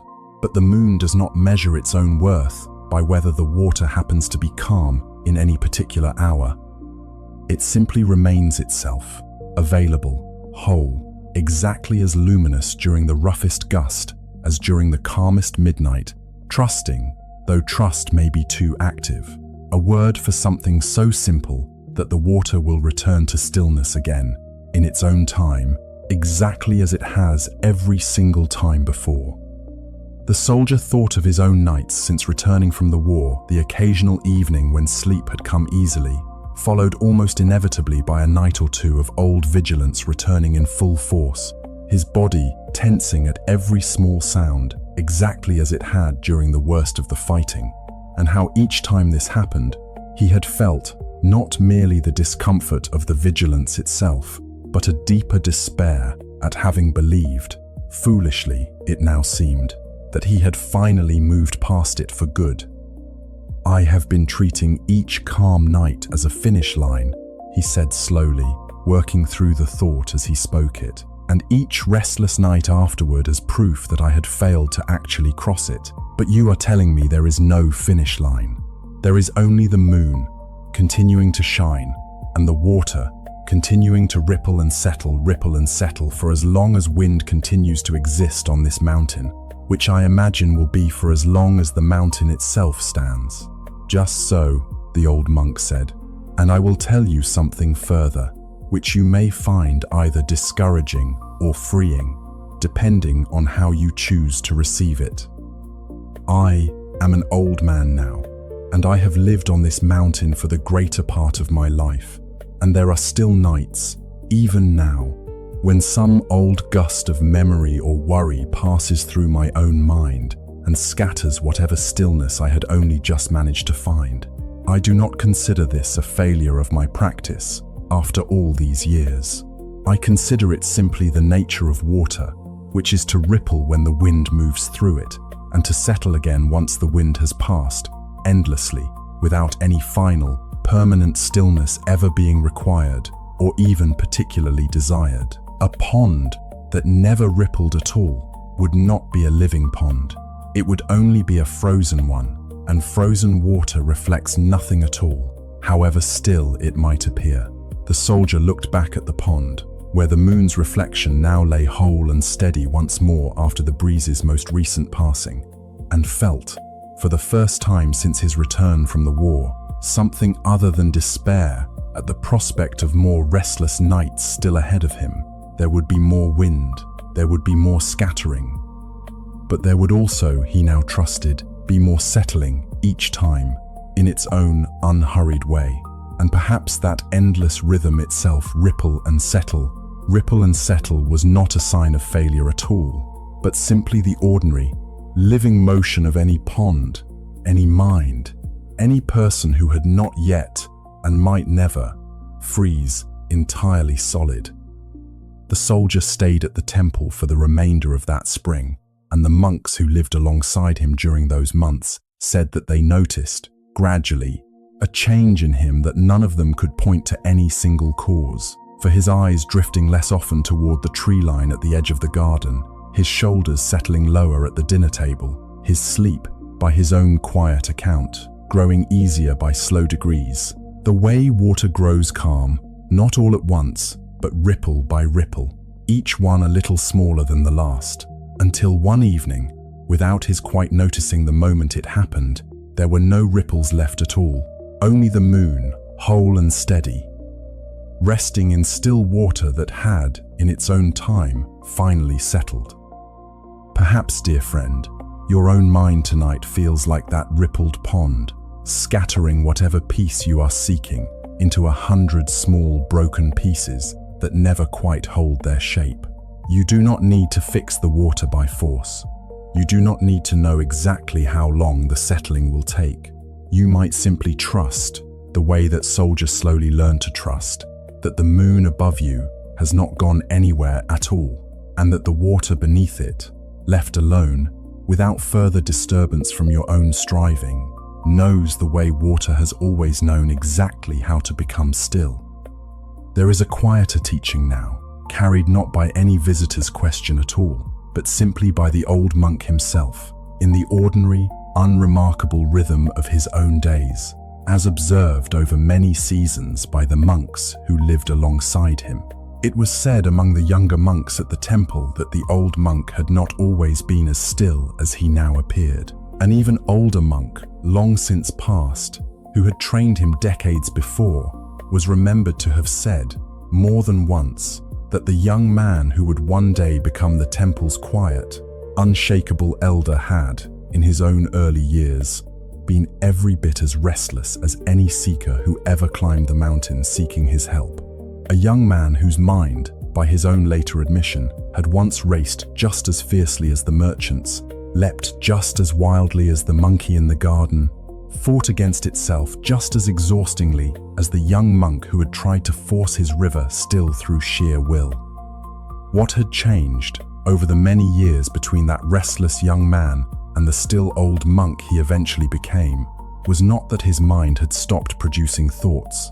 Even in his old age, thoughts still arose in him constantly, memories of his own teacher, plans for the temple's coming repairs, small worries about an aging knee that ached more than it once had, fleeting irritations, brief flashes of joy at the sight of new snow, or an unexpected bird at the feeder.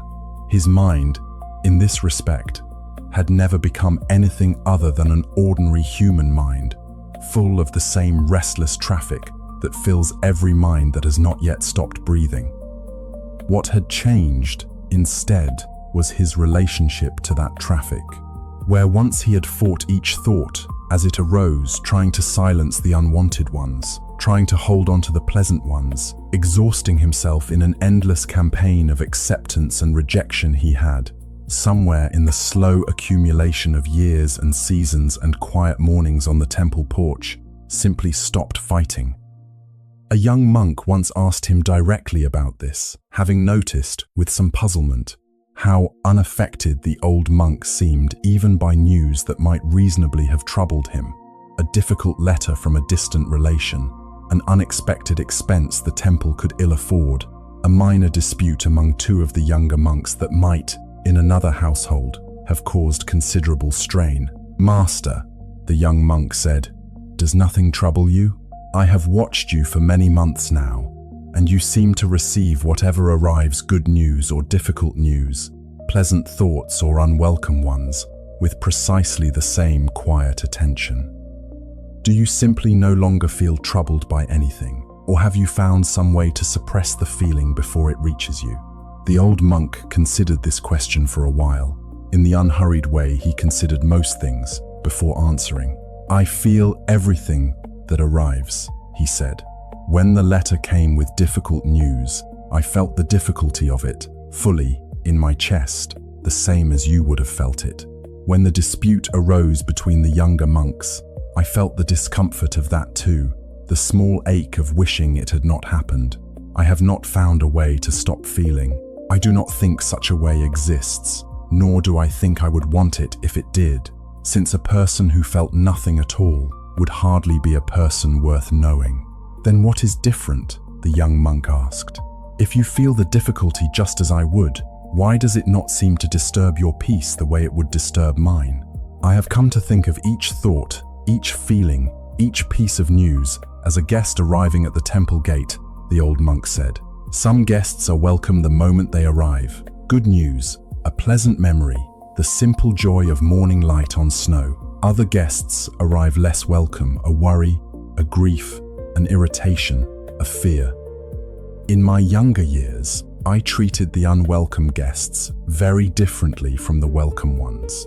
I tried to bar the gate against them entirely, or, failing that, I tried to throw them out the moment they crossed the threshold, often with considerable struggle and noise, since a guest being forcibly thrown out rarely leaves quietly.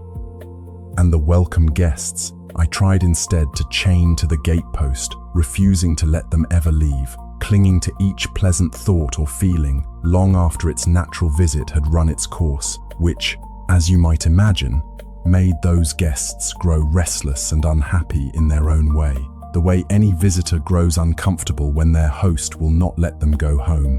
The young monk listened, fascinated despite himself by this unusual way of describing something so ordinary as a thought arising in the mind. "Now," the old monk continued, "I simply receive each guest as it arrives, without barring the gate against the unwelcome ones and without chaining the welcome ones to the post.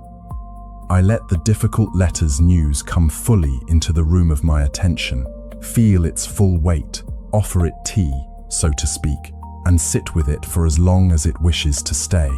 And when, in its own time, it is ready to leave, as every guest, welcome or unwelcome, eventually is, I do not chase after it, begging it to stay, nor do I bar the door behind it in relief. I simply let it go, the way one lets any guest go, with whatever quiet courtesy the parting calls for, and I turn, without any great drama, to whichever guest happens to arrive next. And if a guest refuses to leave, the young monk asked. If a worry or a grief keeps returning to the gate night after night, long after you believed it had already departed, then I let it in again, the old monk said simply. A guest that returns often is usually a guest with something still unfinished to say, and the kindest thing one can do, in my experience, is not to bar the gate more firmly each time, but to listen a little more closely to whatever it still seems to need saying. Eventually, almost without exception, even the most persistent guest finishes whatever it came to say and stops returning, not because it was ever forced out, but because it was finally, fully heard. The young monk thought of his own mind, of the many thoughts that arrived each day uninvited, of how much of his energy he spent either barring the gate against the unwelcome ones or clinging desperately to the welcome ones, refusing to let either kind simply come and go as guests naturally do. It sounds almost too simple, he said. Most useful things are, the old monk replied, returning his attention to the small task of repairing a torn page in an old sutra that had been sitting on the table beside him the entire conversation, his hands moving with the same unhurried, unbothered patience with which he seemed to do everything. The difficulty is never in understanding it. The difficulty is only in remembering to practice it each time a new guest arrives at the gate, rather than falling back, out of old habit, into barring the door or chaining the visitor to the post. But with enough practice, and I confess it took me rather more years than I would like to admit, even that difficulty, too, eventually becomes simply another guest, welcomed, felt fully, and allowed, in its own time, to leave. Perhaps, dear friend, there is a thought tonight standing at your own gate, one you have been trying very hard either to bar entirely or to hold on to so tightly that it has grown uncomfortable in your grip. You might try, just for tonight, treating it instead as a guest felt fully, offered whatever quiet hospitality it seems to need, and then, when it is ready, allowed to leave without a struggle, so that whatever arrives next may also be received with the same simple, unhurried welcome. There is a teaching that came, some years later, from an old woman who arrived at the temple carrying a burden she had held, by her own account, for nearly 40 years. A burden that had nothing to do with any single night's racing thoughts, and everything to do with a habit of mind so old and so worn into her that she no longer remembered what it had felt like to live without it. She came in late autumn, before the first heavy snows, leaning on a carved walking stick, her steps slow but steady, her eyes carrying the particular weariness of someone who has spent a very long time fighting a battle she privately suspects cannot be won, though she has never quite found a way to stop fighting it regardless. She explained to the old monk, once she had settled herself by the brazier and accepted a cup of tea, that this time, unlike the merchants, he allowed to be filled only once, that her mind had run in tight, anxious circles for as long as she could remember, through the long years of raising children, through the deaths of a husband and, later, a sister, through every illness and every harvest and every small domestic crisis a long life inevitably brings. Whatever the particular subject of her worry happened to be in any given year, the shape of her mind, she said, had remained essentially unchanged the entire time. A tight, looping circuit of anticipation and dread, running over and over the same handful of fears, never quite resolving, never quite resting. I have tried everything, she said, with the particular flatness of someone who has genuinely tried everything, and grown tired even of the trying. I have prayed. I have kept myself busy on the theory that an occupied mind has no time to worry. I have spoken with priests and healers, and once even a traveling fortune teller who told me, for a fee I could not really afford, that my worries would resolve themselves favorably, which they did not, particularly, though I suppose some did and some did not, the way things generally go. Nothing has changed the basic shape of my mind. I am an old woman now, and I worry today essentially the same way I worried as a young bride, only about different things. The old monk listened to all of this with his customary quiet attention, and then asked her something that, by her own later account, no one had ever asked her before in 40 years of trying to fix her own restless mind. "Has it occurred to you," he said, "that perhaps the goal is not to change the shape of your mind at all?" The old woman looked at him with something between confusion and faint indignation. "Then what, precisely, am I meant to do with a mind that has run anxious circles for 40 years and shows no sign of stopping? Am I simply meant to accept that this is how I will think for whatever years remain to me? Tell me," the old monk said, "in these 40 years of anxious circling, has your mind ever, even once, succeeded in preventing the thing it was afraid of, through the sheer effort of its worrying?" The old woman considered this for a long while. "No," she admitted finally. "My husband died regardless of how many nights I lay awake fearing it. My sister's illness ran its course, regardless of how thoroughly I had already imagined every possible outcome in advance.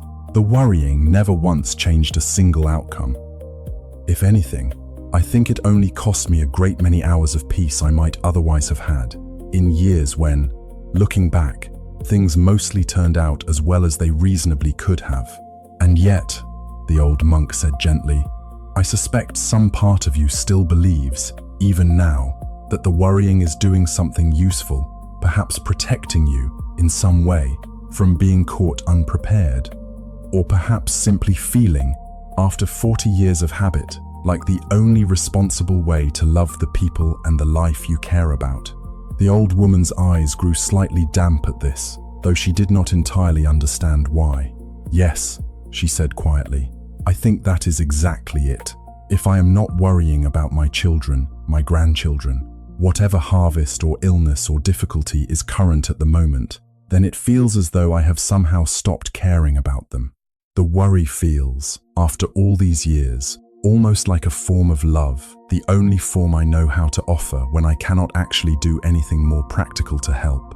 The old monk nodded slowly, as though this were not at all an unusual confession, which, in his long experience receiving troubled visitors at this temple, it was not.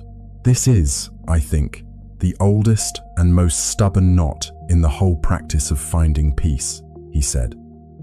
"The belief that worry and love are the same thing, so that to release the worry would be to abandon the love.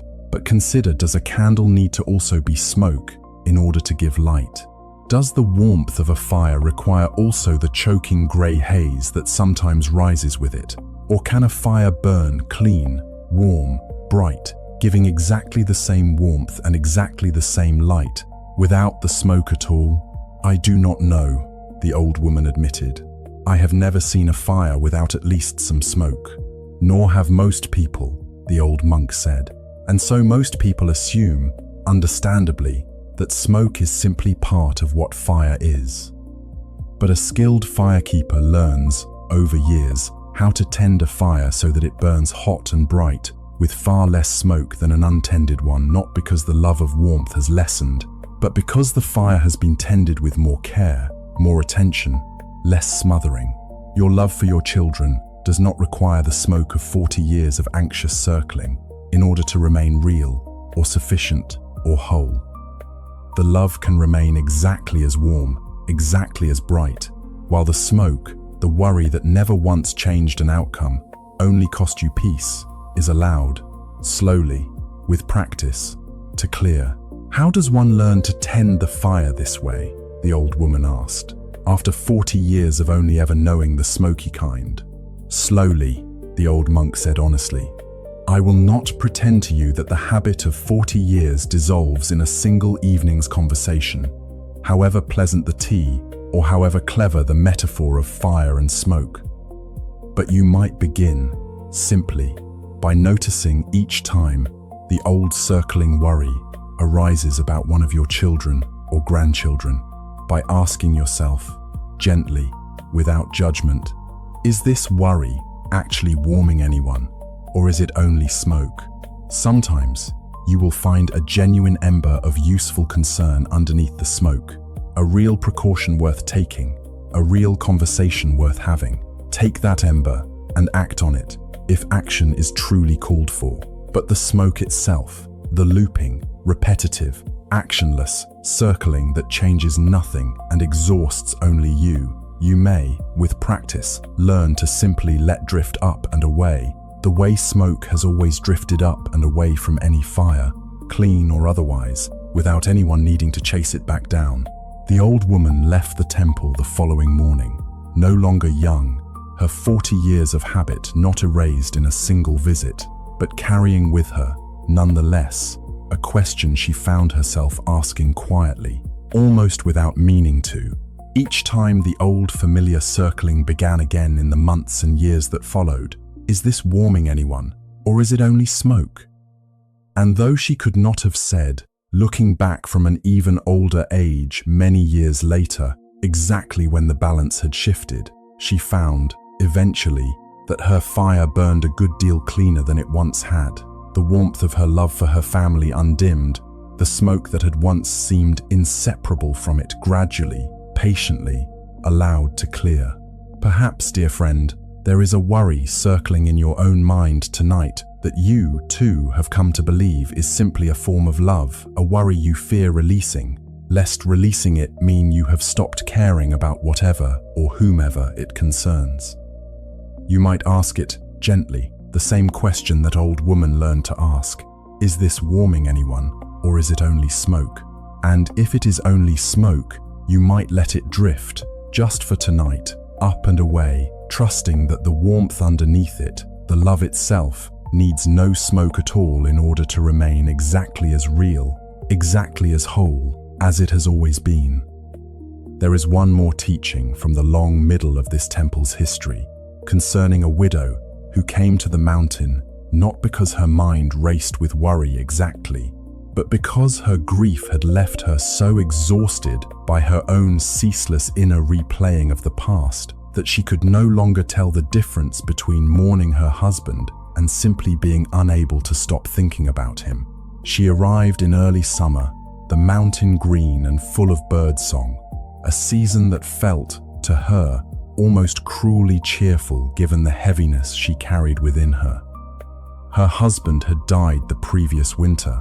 After a long illness, she had nursed him through with a devotion that had left her, by the end, nearly as depleted as he was. And in the months since his death, her mind had taken up a new and exhausting occupation, replaying, over and over, every conversation they had shared in his final weeks, searching obsessively for some word she might have said differently, some moment of comfort she might have offered more fully, some sign she had missed that, had she only noticed it in time, might have changed something about how it all had gone.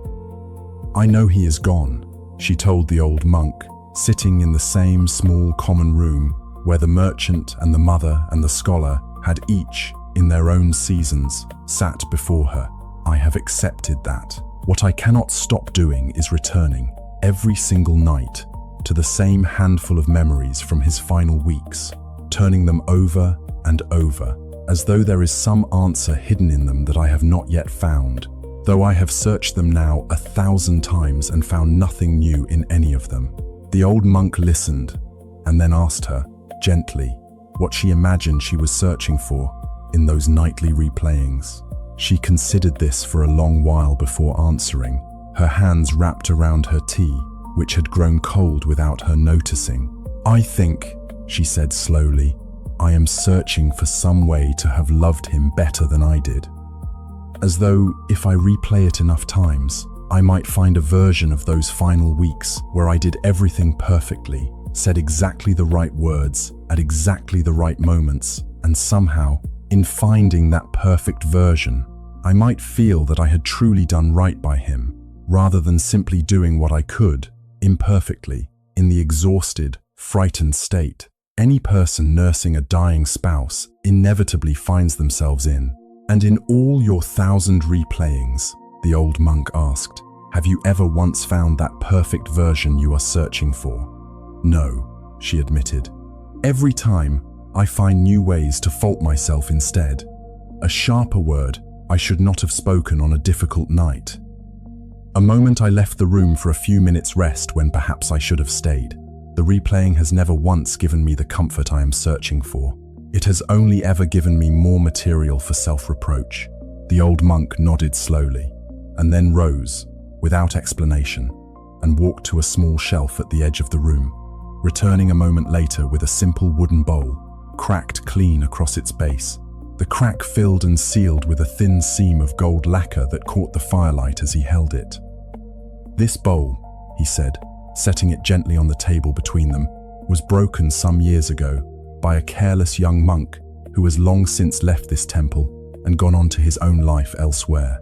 When it broke, my first instinct, like most people's, was simply to discard it. A broken bowl, after all, is no longer a whole bowl, and what use is a vessel that cannot hold water without leaking through its cracks? But an older craftsman who once stayed with us for a season showed me another way. He took the broken pieces, and rather than hiding the crack, rather than trying to disguise that the breaking had ever happened, he filled the seam with this gold lacquer, mending the bowl in such a way that the break itself became part of the bowl's beauty, rather than a flaw to be ashamed of or erased. The widow looked at the bowl, at the bright gold seam running across its base, and felt something tighten in her throat that she could not immediately name. You are asking me, she said, to stop searching for the perfect, unbroken version of those final weeks, the version where I said and did everything exactly right, and to instead accept the version that actually happened, cracks and all, the way this bowl has accepted its own crack as part of what it now is. I am suggesting, the old monk said gently, that the love you gave your husband in those final weeks was never meant to be a flawless, uncracked vessel. No love, given by an exhausted, frightened, deeply human person caring for someone they cannot save, has ever been flawless. The sharp word on the difficult night, the few minutes you stepped away to rest, these are not evidence that you failed to love him well. They are simply the natural cracks that appear in any vessel, asked to hold something as heavy as what you were holding, for as long as you held it. The gold does not go into the crack to hide that the breaking happened. It goes in to honor that the bowl, cracked and mended, can still hold water, can still be useful, can still, in its own way, be beautiful, perhaps even more beautiful, in its honesty, than it would have been if it had never broken at all. The widow held the cracked, gold-seamed bowl in her own hands for a long moment, turning it slowly, watching the firelight catch and shift along the bright lacquer seam. My mind keeps trying to find the unbroken version of those weeks, she said quietly, because some part of me believes that only the unbroken version would be worth keeping. But you are telling me that the broken version, the real one, cracks and all, might be the one actually worth keeping, gold seam and all, rather than something to keep searching past in hopes of finding some better, cleaner version underneath. Just so, the old monk said, your mind will likely return to those final weeks again, perhaps many more times, in the months and years ahead. Grief is rarely so tidy as to finish its replaying in a single season. But perhaps, each time it returns, you might try holding the memory the way you are now holding this bowl, not searching frantically for the flawless version hidden somewhere beneath the cracks, but simply turning the real, cracked, gold-seamed version over in your hands, allowing it to be exactly as imperfect and exactly as worth keeping as it actually was. The widow stayed at the temple only 2 nights, and on the morning she left, the old monk gave her, as a parting gift, a small bowl of her own, not the original, which remained at the temple, but a similar one, cracked deliberately by the same patient craftsman's hand and mended with the same bright gold seam, so that she might hold something real in her own hands on the nights when her mind returned, as he had warned her it likely would, to its old replaying. In the years that followed, those who knew her said that her grief never fully left. Her grief of that depth rarely does, but that something in the texture of it had changed, had softened from a frantic search for a perfection that never existed into something closer to a quiet, gold-seamed tenderness toward both her husband and her own imperfect, exhausted, deeply loving self. Perhaps, dear friend, there is a memory of your own circling through your mind tonight, one you keep returning to in search of some cleaner, more perfect version than the one that actually happened. You might simply let it be cracked tonight. You might let the gold seam show rather than hiding it, and trust, the way that widows slowly learn to trust, that the real, imperfect, broken and mended version of whatever you are holding is, and has always been, enough. There is a shorter teaching now, one of the last told at this temple before the season of this episode's stories comes to its own quiet close, concerning the old monk himself, observed once more, this time many years further into his life than when he had first spoken to the young monk about the watcher behind thought. A visiting teacher, an old friend of the old monks from a temple on a distant mountain, came to stay for a short while in late autumn and noticed, over the course of his visit, something he found himself unable to resist asking about on his final evening before departing. "You no longer seem to be practicing," the visiting teacher said, not unkindly, but with the particular directness old friends sometimes allow themselves. "When we were young together, you sat for hours, struggling, as we all did, against the noise of your own mind. I remember watching you fight that battle for years. And now, in your old age, I watch you, and you seem to do nothing at all. You sit, you sweep, you pour tea, you tend the garden, and your mind seems, somehow, simply quiet, without any visible effort toward making it so. Have you stopped practicing?" The old monk considered the question with his usual unhurried attention before answering. "I no longer try not to think," he said. "For many years, I tried. I treated each thought that arose as an intruder to be expelled, an enemy to be defeated, and the trying alone consumed nearly as much of my energy as the thoughts themselves. Somewhere along the way, I could not tell you precisely when, only that it happened gradually, the way a path through tall grass is worn smooth, not in a single walking but through many seasons of walking. I simply stopped treating thoughts as intruders." "And now?" the visiting teacher asked. "Now," the old monk said, "I let them come, the way one lets a guest arrive at the temple gate.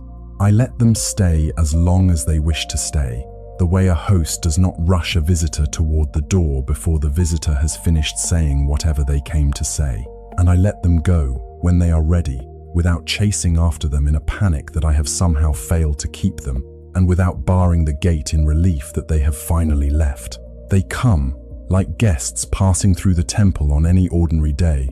They go the same way. And in between their comings and goings, I find that I have rather a great deal of quiet simply waiting for me, unclaimed, the entire time, asking only that I stop standing at the gate fighting over who may enter and who may not."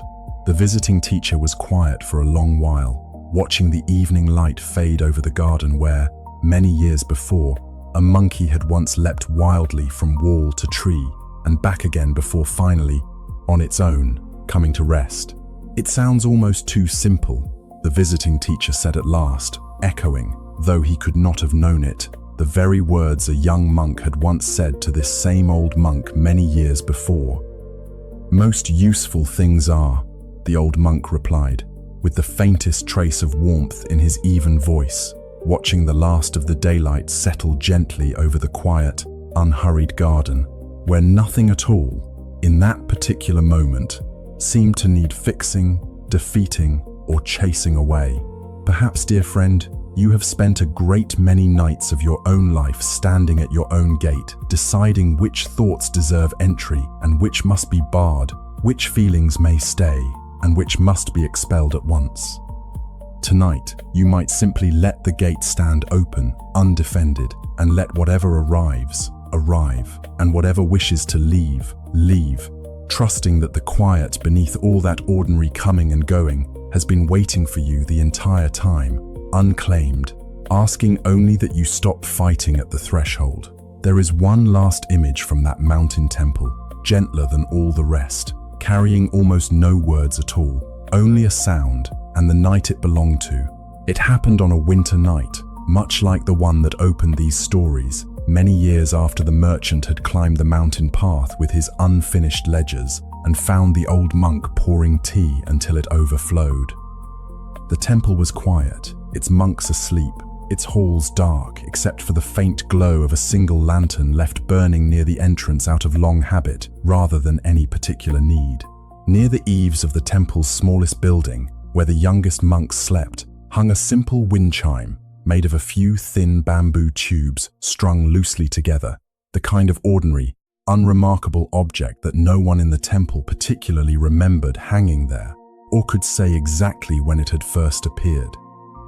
On this particular night, a wind moved gently down from the higher slopes of the mountain, the way wind does on clear winter nights, finding its way through the bare branches of the plum tree, across the temple's snow-covered roofs, and, eventually, through the thin bamboo tubes of that small, ordinary chime.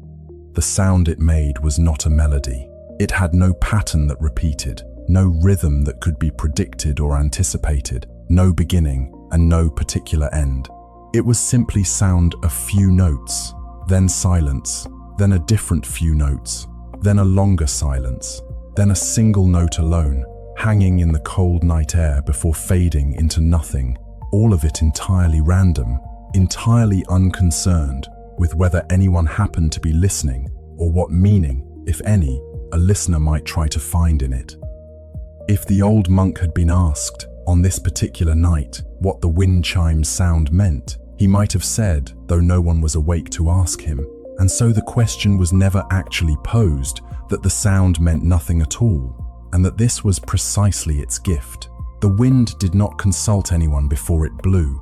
The bamboo did not arrange itself into pleasing patterns to please a listener who was not even there.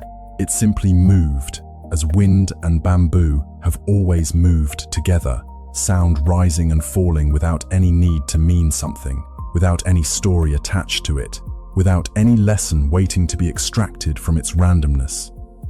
There is no seeker in this final story, no question asked, no answer given, because by this point, dear friend, perhaps no question is needed any longer. There is only the chime, hanging in the dark, sounding when the wind moves through it, and falling silent when the wind, in its own time, decides to rest, asking nothing of the night, and the night, in turn, asking nothing of the chime.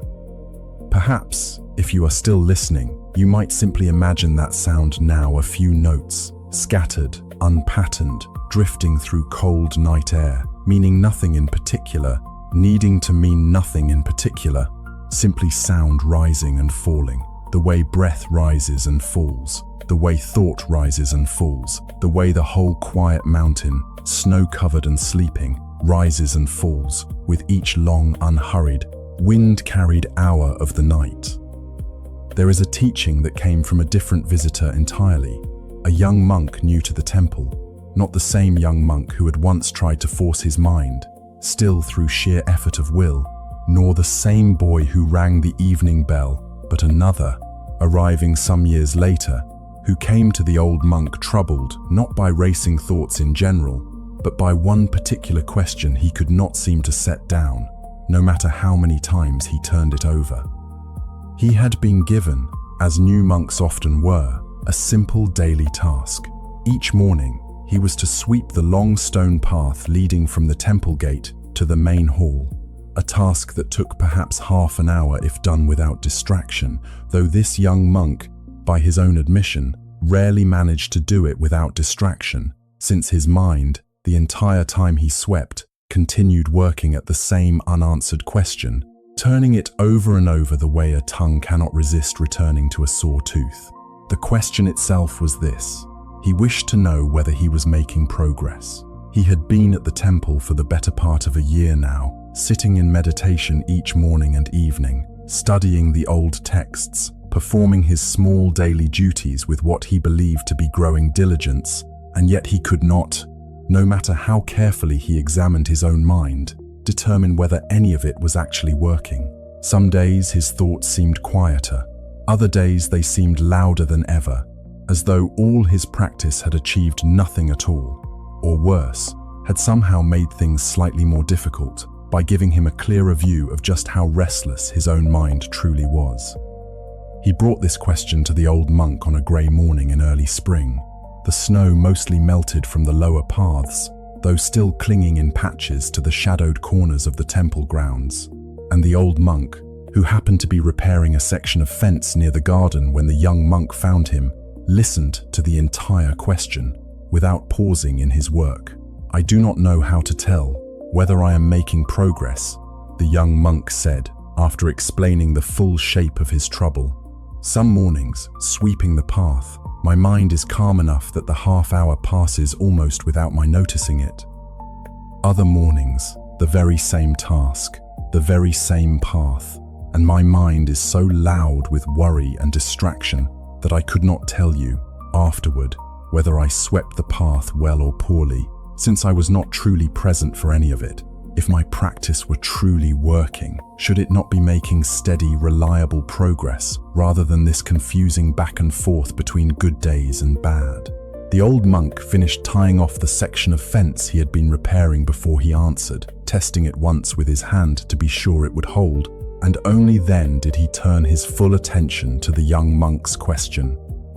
"Tell me," he said, "when you sweep this path on a calm morning, and the half-hour passes easily, do you notice the path itself, the particular pattern the fallen leaves make against the stone, the exact sound the broom makes against each different section of paving, the way the morning light falls differently near the gate than it does near the hall?" The young monk considered this. "I suppose I do notice those things, on the calm mornings. They seem to simply present themselves to me without my having to search for them. And on the loud, distracted mornings," the old monk continued, "when your mind is busy with worry, do you notice these same details, the leaves, the sound of the broom, the changing light?" "No," the young monk admitted. "On those mornings I could not tell you a single detail about the path itself. My attention is entirely elsewhere, caught up in whatever worry happens to be loudest that day." "Then you already possess," the old monk said, "the very measure of progress you have been searching so anxiously for, though you have been looking past it this entire time in favor of a different measure, one that asks whether the loud, distracted mornings have stopped happening altogether. They will not stop happening altogether, not this year, and likely not for many years yet, perhaps not ever entirely, since even the oldest and most settled minds still have their distracted mornings now and then. The true measure of your progress is not whether the distracted mornings have vanished. It is whether, on the calm mornings, you have begun to notice, with increasing clarity, the leaves, the broom, the light details that a year ago, before you came to this temple, you would very likely have swept right past without seeing at all, on even your calmest day." The young monk turned this over in his mind, comparing it, almost without meaning to how he might have swept that same path a year earlier in his own village before any of this practice had begun. He realized, with some surprise, that he could not actually recall the village path's details with anything like the clarity he now brought, on his good mornings, to the temple's stone walkway, not because the village path had lacked its own leaves and light and texture, but because he had never, in those days, been present enough to notice any of it. "So progress is not a steady climb," the young monk said slowly, "with each day better than the last, in some clean, measurable way. It is something more like an increasing capacity to notice, on the days when noticing is available, joined with an acceptance that some days noticing simply will not be available, and that this, too, is not a failure, only weather. Just so, the old monk said, returning his attention to the fence, testing another section of it with the same careful hand. You are not trying to build a mind that never has a loud, distracted morning again. You are simply, slowly, season by season, building a mind that notices a little more on the mornings when noticing is possible, and that holds the loud mornings a little more gently, without quite so much alarm, when they arrive. This is not a steady climb up a single visible hill. It is closer to the slow way.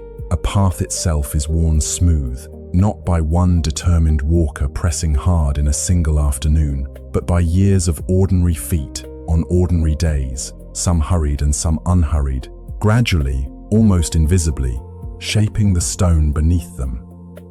The young monk returned to his sweeping that morning with something looser in his chest than he had carried to the conversation, and though his mind, in the weeks and months that followed, continued to have its loud mornings and its quiet ones in roughly the same unpredictable pattern as before, he found that he had stopped, almost without noticing the moment it happened, anxiously grading each morning against the last, and had begun instead simply to notice, on the mornings when noticing was available, the leaves, the light, the particular sound of a broom against old stone, gathering, season after season, into something that felt, eventually, very much like the progress he had once searched for so anxiously and so fruitlessly. Perhaps, dear friend, you have spent some of tonight, or some of this past year, anxiously measuring your own progress toward peace, troubled that some nights feel calmer than others, that your own racing mind has good days and bad days, rather than one clean, steady improvement. You do not need a steady climb. You only need, on the nights when noticing is available, to notice the weight of the blanket, the particular quality of the dark, the small, unhurried details that a louder mind might have swept past entirely, and to trust that this noticing, gathered slowly, season after season, is its own quiet, sufficient progress. There is a final teaching to set alongside this one, shorter, concerning a simple object the old monk kept on a low shelf in his own private room, which few visitors ever saw, since few visitors were ever invited that far into the temple's quieter quarters. It was an empty cup, not metaphorically empty, in the way the merchant's overflowing cup had been a metaphor for an overcrowded mind, but simply, literally, an empty drinking cup, plain unglazed clay, kept always without water, without tea, without anything in it at all, resting on that low shelf, year after year. A new monk, assigned for a season to help the old monk with small household tasks, noticed this cup one afternoon while dusting the shelf, and asked, with the particular boldness of someone still new enough not to have learned which questions are or are not customarily asked, why the old monk kept an empty cup on display, never using it for anything at all. The old monk, who was nearby grinding ink for some calligraphy he intended to practice that evening, glanced over at the cup and considered the question with his usual unhurried attention before answering. "That cup," he said, "was given to me by my own teacher many years ago, on the day he judged that I was, for the first time, ready to actually learn something from him. Before that day, I had spent perhaps 2 years arriving at each of our meetings already full of opinions about what the teaching ought to say, full of comparisons to other things I had already read or heard, full of my own clever questions designed less to learn anything than to demonstrate how much I already understood. My teacher, with admirable patience, allowed this to continue for 2 full years before he finally handed me this cup, empty, and told me that I was welcome to keep visiting him, but that I should consider, each time I arrived, whether I was arriving as a full cup or an empty one. And did that change anything? The new monk asked, genuinely curious now, his dusting forgotten. It changed everything, the old monk said. Not immediately. Old habits of arriving full, certain, ready to argue rather than receive, do not dissolve in a single afternoon, however clear the metaphor. But I kept the cup with me after that, and each time I caught myself arriving at a lesson already certain I knew what was about to be said, already preparing my clever response before my teacher had even finished his sentence. I would think of this cup, sitting empty on whatever shelf I happened to keep it on in those years, and I would try, as best I could, to set my fullness down for just that hour, so that something new might actually have room to be poured in. The new monk looked at the cup with fresh attention now, understanding, for the first time, why it had been allowed to sit empty, untouched, for so many years rather than being put to any ordinary use. "You have kept it empty all this time," he said, as a kind of reminder. "I have kept it empty," the old monk agreed, because a cup that is being used for tea cannot also serve as a reminder of what an empty cup feels like.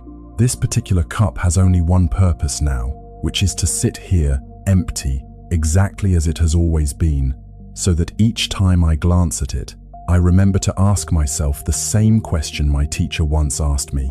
Am I arriving at this moment, this conversation, this ordinary afternoon of grinding ink, as a full cup or an empty one? How does one learn to arrive empty? The new monk asked, after a lifetime, presumably, of arriving everywhere rather full. It seems a strange kind of practice to deliberately set down knowledge, or opinion, or readiness to argue, when most of one's life before becoming a monk is usually spent doing the opposite, gathering as much fullness as one possibly can, since fullness is so often rewarded everywhere else in the world. It is strange, the old monk agreed, and it runs against nearly everything the world outside this temple tends to teach. Out there, a person who arrives empty is often mistaken for a person who has nothing to offer, when in truth, an empty cup is the only kind of cup capable of receiving anything new at all. I did not learn to arrive empty quickly, and I will not pretend the lesson was a pleasant one in those early years. I remember vividly the particular sting of realizing, cup in hand, just how much of what I had believed for 2 years to be genuine learning had actually been a kind of performance arriving at each lesson already certain, already prepared to demonstrate my own cleverness, rather than genuinely open to hearing something I did not already, in some form, expect to hear. "And your teacher," the new monk asked, "did he ever explain why he waited 2 full years before giving you the cup? Why not hand it to you on your very first day and spare you those 2 years of, as you say, performing rather than learning?" The old monk considered this carefully, setting down the inkstone for a moment as though the question deserved his full attention rather than being answered while his hands continued their separate task. I asked him this myself, many years later, once I had become his student in truth, rather than merely in name. He told me that a cup handed to a person who is not yet ready to understand its meaning is simply an object, set on a shelf, admired perhaps for its plainness, but doing no actual work in the person's life. I needed, he said, those 2 years of arriving full and clumsy and a little too pleased with my own arguments in order to eventually feel, in my own body, rather than merely understand in my own mind, just how exhausting and how fruitless that fullness had become. Only once I had felt that exhaustion fully could the cup, when it finally arrived, mean anything at all beyond a pleasant little story about emptiness. The new monk looked again at the plain clay cup on its shelf, understanding now that its years of sitting empty, untouched, were not simply decorative but had been earned, in their own way, through 2 years of an entirely different, far fuller kind of struggle that had come before it. "I think," the new monk said slowly, "that I myself still arrive rather full, most days. I notice it now that you have named it. I arrive at our conversations already composing my next question before you have finished answering the last one." I arrive at my own meditation already certain of what stillness ought to feel like, based on what I have read, rather than simply waiting to discover what it actually does feel like today, in this particular sitting.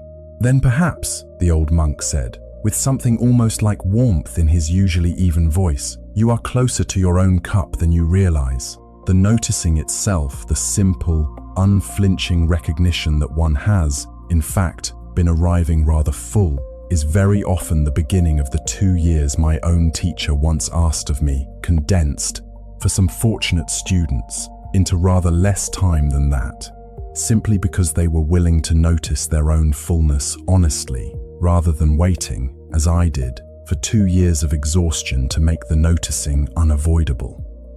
The new monk, in the years that followed his own time assisting the old monk, was said by those who later trained alongside him to have a particular quality of attentiveness that set him apart, a way of listening to a troubled visitor's question without already preparing his answer halfway through their sentence, a way of receiving each new teaching, however many times he had heard something similar before, as though hearing it freshly for the first time. When asked, much later in his own life, where this quality had come from, he is said to have simply gestured with a small, knowing smile toward an empty clay cup that by then sat on a shelf of his own. Perhaps, dear friend, you have arrived at tonight already, rather full of the day's conversations, full of tomorrow's obligations, full of every thought that has been circling and recirculating since you first lay down. You do not need to empty yourself of all of it at once. You might simply imagine, for these next few minutes, a small clay cup resting empty on a quiet shelf, and let that image remind you that there is no urgency in filling every remaining hour of this night with more thinking. The cup may simply rest, empty, exactly as it is, asking nothing further of you at all. There is one more teaching from the temple's long history worth telling here, concerning a night when the old monk himself, by then quite advanced in years, found that even his own well-practiced quiet was tested by something he had not expected to face. It happened during a particularly harsh winter, one of the hardest the mountain had seen in many years, when a fever moved through the temple and left several of the younger monks seriously ill for the better part of a fortnight. The old monk, though past the age when such tasks were usually given to him, insisted on sitting through the long nights with the most seriously ill among them, a boy of perhaps 14, who had come to the temple only the previous autumn and whose recovery, for several difficult nights, was genuinely uncertain. It was during one of these long night vigils, sitting beside the boy's low bed with a damp cloth in hand, listening to his uneven, fevered breathing in the dim lamplight, that the old monk found his own famous stillness, for the first time in many years, beginning to fray at its edges. His mind, which had grown so accustomed over the decades to receiving each thought and feeling as an unhurried guest, neither chased nor resisted, it now found itself gripped by something it had not expected, a fear, sharp and insistent, that this particular guest, this particular fear for the boy's life, was not so easily welcomed and released as the smaller worries he had spent a lifetime learning to receive with equanimity. He noticed, sitting there in the lamplight, that his own old teachings, the cup that must be emptied, the river one need not dam, the guest one need not chase from the gate, all of it seemed, for the first time in longer than he could remember, somewhat thin against the actual weight of what he was feeling. He loved this boy, in the particular way an old teacher comes to love the students placed in his care, and the thought of losing him pressed against the old monk's chest with a force that no amount of practiced equanimity seemed fully able to soften. He did not, in this moment, pretend to himself that he had transcended fear entirely, the way a younger, more arrogant version of himself might once have wished to believe was possible for someone with his years of practice. Instead, sitting there in the dim, fever-warmed room, he allowed himself simply to notice what was actually happening in his own chest. the tightness, the racing pulse of his own worry, the old familiar urge to grab at the fear and either suppress it through sheer discipline or surrender to it entirely in a flood of unhelpful panic. He chose, instead, a third way, the same third way he had spent a lifetime teaching to others without, until this night, having to test it quite so thoroughly himself. He let the fear be exactly as large as it actually was. He did not minimize it by telling himself the boy would surely recover, since he did not, in honesty, know this to be true. He did not amplify it either, by spinning forward into elaborate imagined grief before any grief had actually arrived. He simply sat with the fear, fully felt, the way he had once told the worrying mother to feel her own worry fully for 5 complete breaths, except that this fear, being so much larger, required rather more than 5 breaths to be felt all the way through. Somewhere in the deepest part of that long night, with the boy's breathing finally beginning, very slowly, to even out beneath the damp cloth and the careful tending of the temple's small store of medicine, the old monk found that his own fear, too, had begun, in its own time, without his forcing it in any particular direction, to soften at its edges, not because the danger had fully passed, which it had not yet, but because he had stopped fighting the fear itself on top of everything else he was already carrying that night. He often spoke, in later years, to monks who came to him troubled by some grief or fear too large to fit comfortably into the gentler teachings he usually offered, the cup, the river, the guest at the gate, and to these particular visitors, carrying particularly heavy weights. He would sometimes share, briefly, this story of his own long night beside the fevered boy, not as proof that he had mastered fear, but as proof, instead, that even a lifetime of practice did not exempt a person from feeling fear fully when fear's true occasion arrived, and that the practice had never actually been about avoiding such feeling in the first place. "The teachings I have given you," he would say, on these occasions, were never meant to make you a person who feels nothing. They were only ever meant to help you stop fighting on 2 fronts at once, fighting both the original fear and a second battle against the fear for daring to exist in you at all. On the night I sat beside that fevered boy, I did not transcend my own fear for him.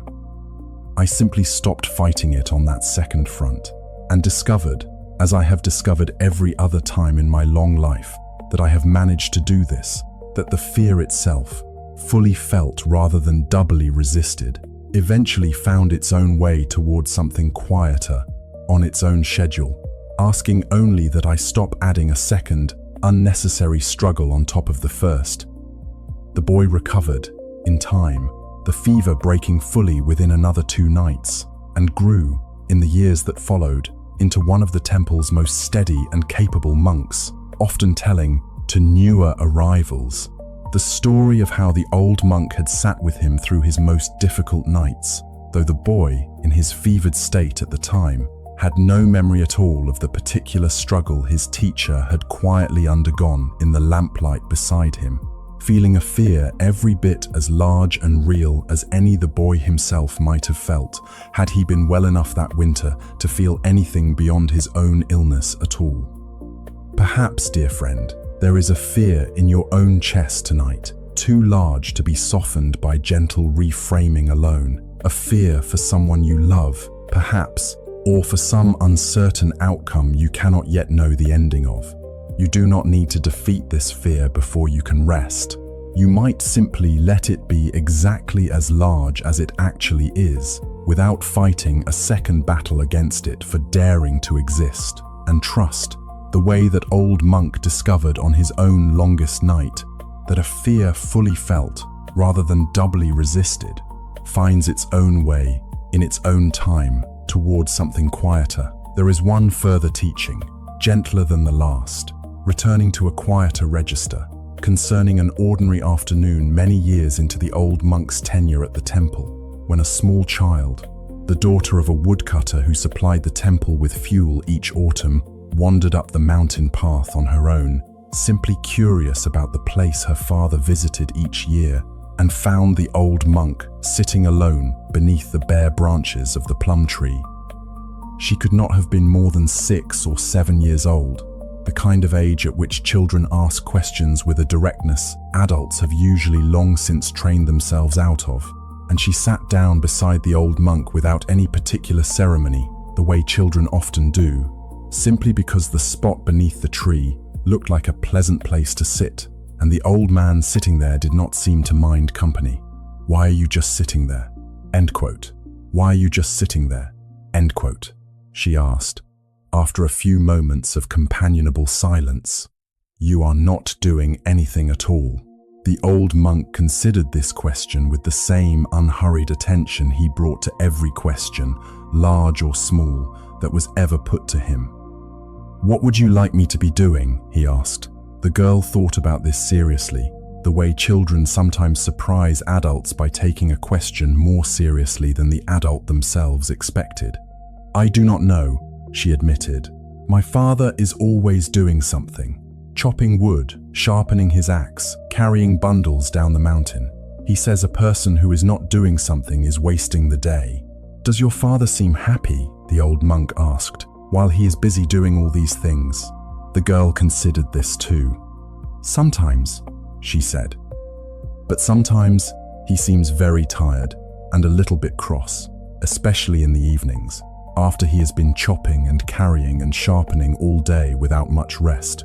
"And how do I seem to you?" the old monk asked. "Sitting here beneath this tree, doing, as you say, nothing at all." The girl studied him for a moment with the frank, unself-conscious attention only a child seems able to bring to such a question. "You seem peaceful," she said finally, "like the tree itself."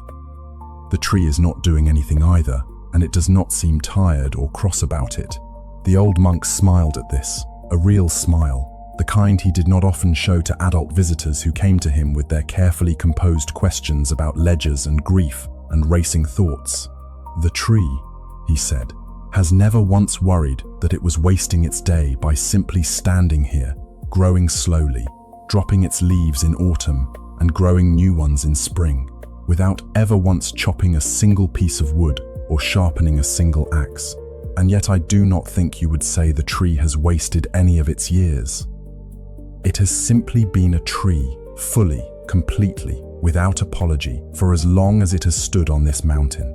"But you are not a tree," the girl pointed out, with the particular literalism of her age. "You are a person. Persons are supposed to do things." "Some persons are," the old monk agreed, "for some hours of some days, and I myself sweep paths and pour tea and mend fences and tend gardens just as your father chops wood, when those things need doing. But I have also learned, over a great many years, that a person, unlike perhaps an axe or a length of firewood, is not only useful when actively doing something. Sometimes a person is most useful simply by sitting beneath a tree, doing nothing at all, so that a curious girl wandering up a mountain path might have someone peaceful to sit beside for a few minutes on her way to wherever she was originally headed." The girl seemed to consider this a satisfactory answer, in the way children often accept an answer that adults might continue arguing with for hours, and she sat with him a while longer beneath the bare branches, neither of them saying very much else, simply watching a few late autumn leaves drift down from the tree above them and settle, without any particular hurry, onto the cold ground below. Eventually she stood, brushed herself off, and continued on up whatever path had originally drawn her curiosity that afternoon, leaving the old monk alone again beneath the tree, exactly as she had found him, doing, by her own account, nothing at all, and yet, by some other measure, that the old monk himself might have struggled to put into words, even if pressed, doing something rather important, after all. Perhaps, dear friend, some quiet part of you tonight still half believes, the way that woodcutter's daughter half believed of her own tired, busy father, that lying still in the dark, doing nothing at all, is somehow a waste of the hours you have been given.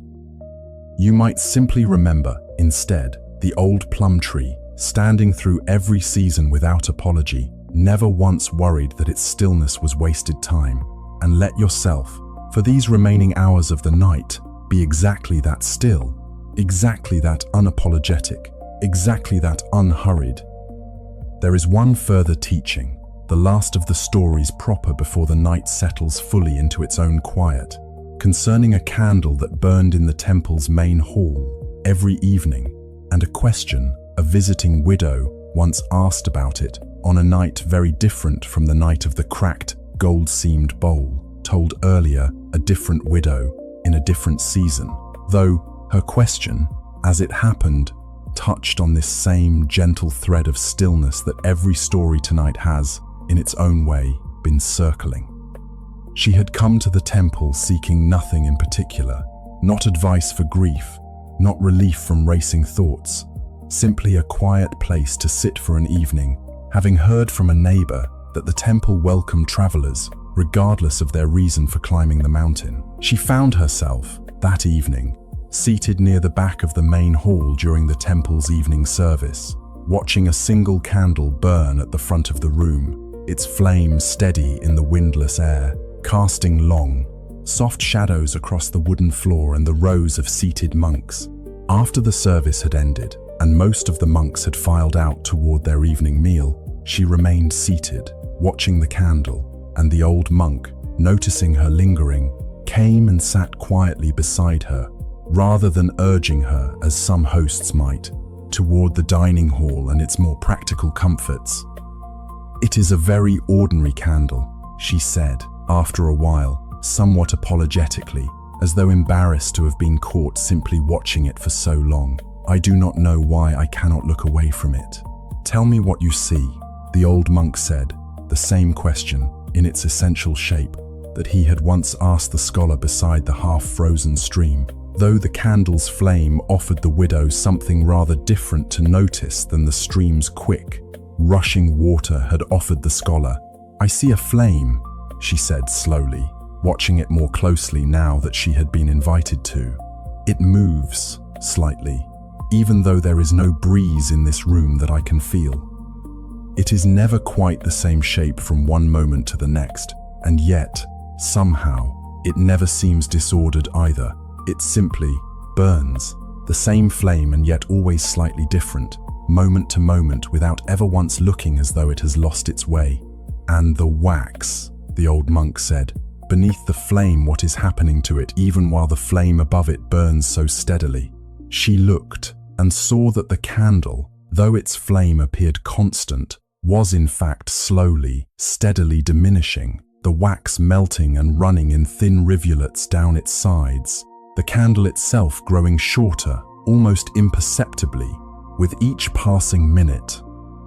"It is disappearing," she said, with something like surprise, as though she had not quite realized, until this moment, that a steady, unchanging seeming flame could be sitting atop something so quietly, continuously consumed beneath it. "Just so," the old monk said. "The flame appears constant, unchanging, the same steady light from one moment to the next. And yet beneath that appearance of constancy, everything is in fact moving, changing, being consumed and transformed, minute by minute, with a steadiness that has nothing at all to do with staying the same, and everything to do with simply continuing, faithfully, exactly as it is, for as long as it has wax left to burn." The widow considered this, watching the candle a while longer, the flame still moving in its small, restless way, even as the candle itself continued its slow, faithful diminishing beneath it. "You are telling me something about my own life," she said, "though I am not entirely certain yet what it is." "I am telling you only what the candle itself is telling you," the old monk said gently, "that a thing may appear, from moment to moment, to be exactly the same as it was a moment before your grief, perhaps, which may feel tonight precisely as heavy as it felt last week or last month. And yet, beneath that appearance of sameness, something is in fact moving, changing, being slowly transformed, minute by minute, in a manner too gradual to notice simply by glancing at the flame for any single moment. You do not need the flame to look different tonight in order to trust that the wax beneath it is, in fact, continuing its quiet work of becoming something other than what it was. She stayed and watched the candle until it had burned down considerably further, its flame still appearing, to any single glance, almost exactly as it had appeared an hour before. And yet, she now understood, never once actually staying still, never once failing to continue its slow, faithful, barely visible transformation. Candle into light, light into warmth, warmth into whatever quiet, ungraspable thing a flame eventually becomes once its wax has finally run its course. She left the temple the following morning without having resolved any particular question, without having received any specific instruction for how to carry her own grief forward. And yet she carried with her, in the months that followed, the simple, steadying memory of a flame that had looked the same from one moment to the next, while never once actually staying still beneath that appearance, a memory she found herself returning to, quietly, on the evenings when her own grief felt unmoving, unchanging, exactly as heavy as it had always been, and she needed, simply, some small reminder that beneath even the most unchanging seeming surface, something was, nonetheless, faithfully, continuing to move. She returned to the temple once more, several years later, on an errand entirely unrelated to grief, and found, to her quiet surprise, that the very same candle still burned in the very same spot at the front of the main hall, though of course it could not have been, in any literal sense, the very same candle she had watched on that earlier night, the wax having long since run its full course and been replaced, many times over, by fresh candles lit each evening in faithful succession. And yet something about its steady, familiar flame, burning in that same corner of the hall as it always had, struck her as a fitting enough image for her own grief as well. Not the same grief, exactly, not unchanged across all those years, and yet recognizably continuous. A single steady flame maintained, candle after candle, through a quiet, ongoing faithfulness that asked nothing more of her than that she let it keep burning, in its own gentle way, for as long as it needed to. Perhaps, dear friend, your own night tonight feels, in this moment, exactly like every other recent night, the same racing thoughts, the same heaviness, the same flame burning in precisely the shape it has burned in for longer than you can easily remember. You do not need the flame to look different tonight, in order to trust that something beneath it, slowly, faithfully, is nonetheless continuing to move, continuing to soften, continuing, minute by minute, in whatever gentle and ungraspable way candle wax continues, to become something quieter than it was. The night has grown quiet around you now, dear friend. Quieter, perhaps, than it was when these stories began. Perhaps you have already drifted somewhere past the reach of these words, somewhere closer to sleep than to waking. And if that is so, then everything that follows is simply a soft continuation of that drifting, nothing that needs to be followed closely, nothing that requires any further effort of attention from you at all. And if you are still here, still listening, still aware enough to notice the shape of these final words, that is welcome too. There is no correct place to be on a night like this one, between waking and sleeping. There is only, wherever you happen, gently, to find yourself. Let us return, one last time, to the image that opened these stories, the image of the moon and the water. The moon, you will remember, never once reached down into the lake, or the pond, or the small, still puddle at the edge of a quiet garden, and forced its own reflection into being. It simply hung there in the sky, patient, luminous, exactly as whole as it has always been, waiting, without urgency, without doubt, without the slightest concern for how long the waiting might take for the water below to do what water has always, eventually, done on its own, which is to settle. Your mind tonight has been, in its own way, exactly that water. It has rippled with the merchant's unfinished ledgers, leapt like the monkey in the bare winter garden, raced like a young monk fighting his own river through sheer effort of will, scattered like moonlight across a pond disturbed by old fear, circled like an old woman's 40 years of worry, mistaken for love, replayed like a widow's grief, searching for some flawless, uncracked version of the past that never actually existed.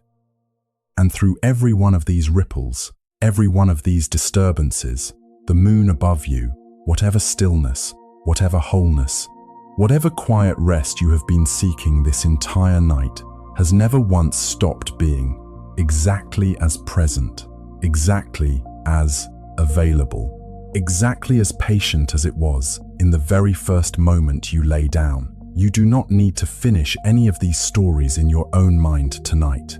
You do not need to decide, before sleep finally arrives, exactly what to do about the ledgers, or the worry, or the grief, or whatever particular weight happened to be circling in your own chest this evening. None of that needs solving in these final minutes.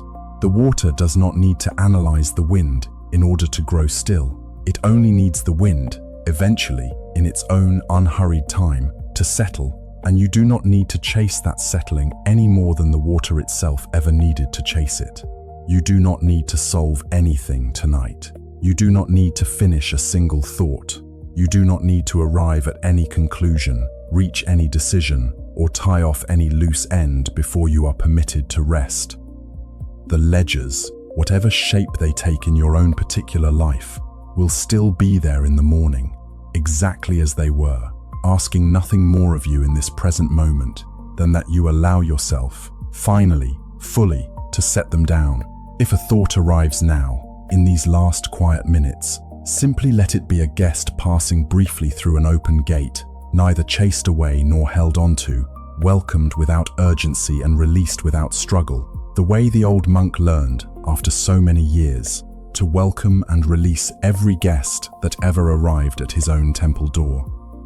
If a worry arrives, you might give it its 5 full breaths, fully felt, and then, gently, set it down, the way one sets down a basket that has been carried for long enough, trusting that your arms have done enough carrying for tonight and deserve, now, simply to rest at your sides.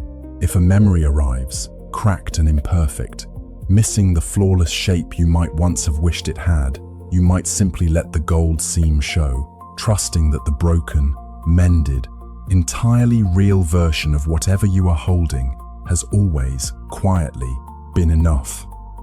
And if nothing in particular arrives at all, if your mind has, by this hour, finally grown as still and as wordless as a winter garden after the last leaf has fallen, then let that stillness simply be what it is, asking nothing further of you, requiring no analysis, no gratitude, no acknowledgement beyond the simple fact of resting in it. Picture, if you wish, one final image, the same one that has quietly threaded its way beneath every single story told tonight.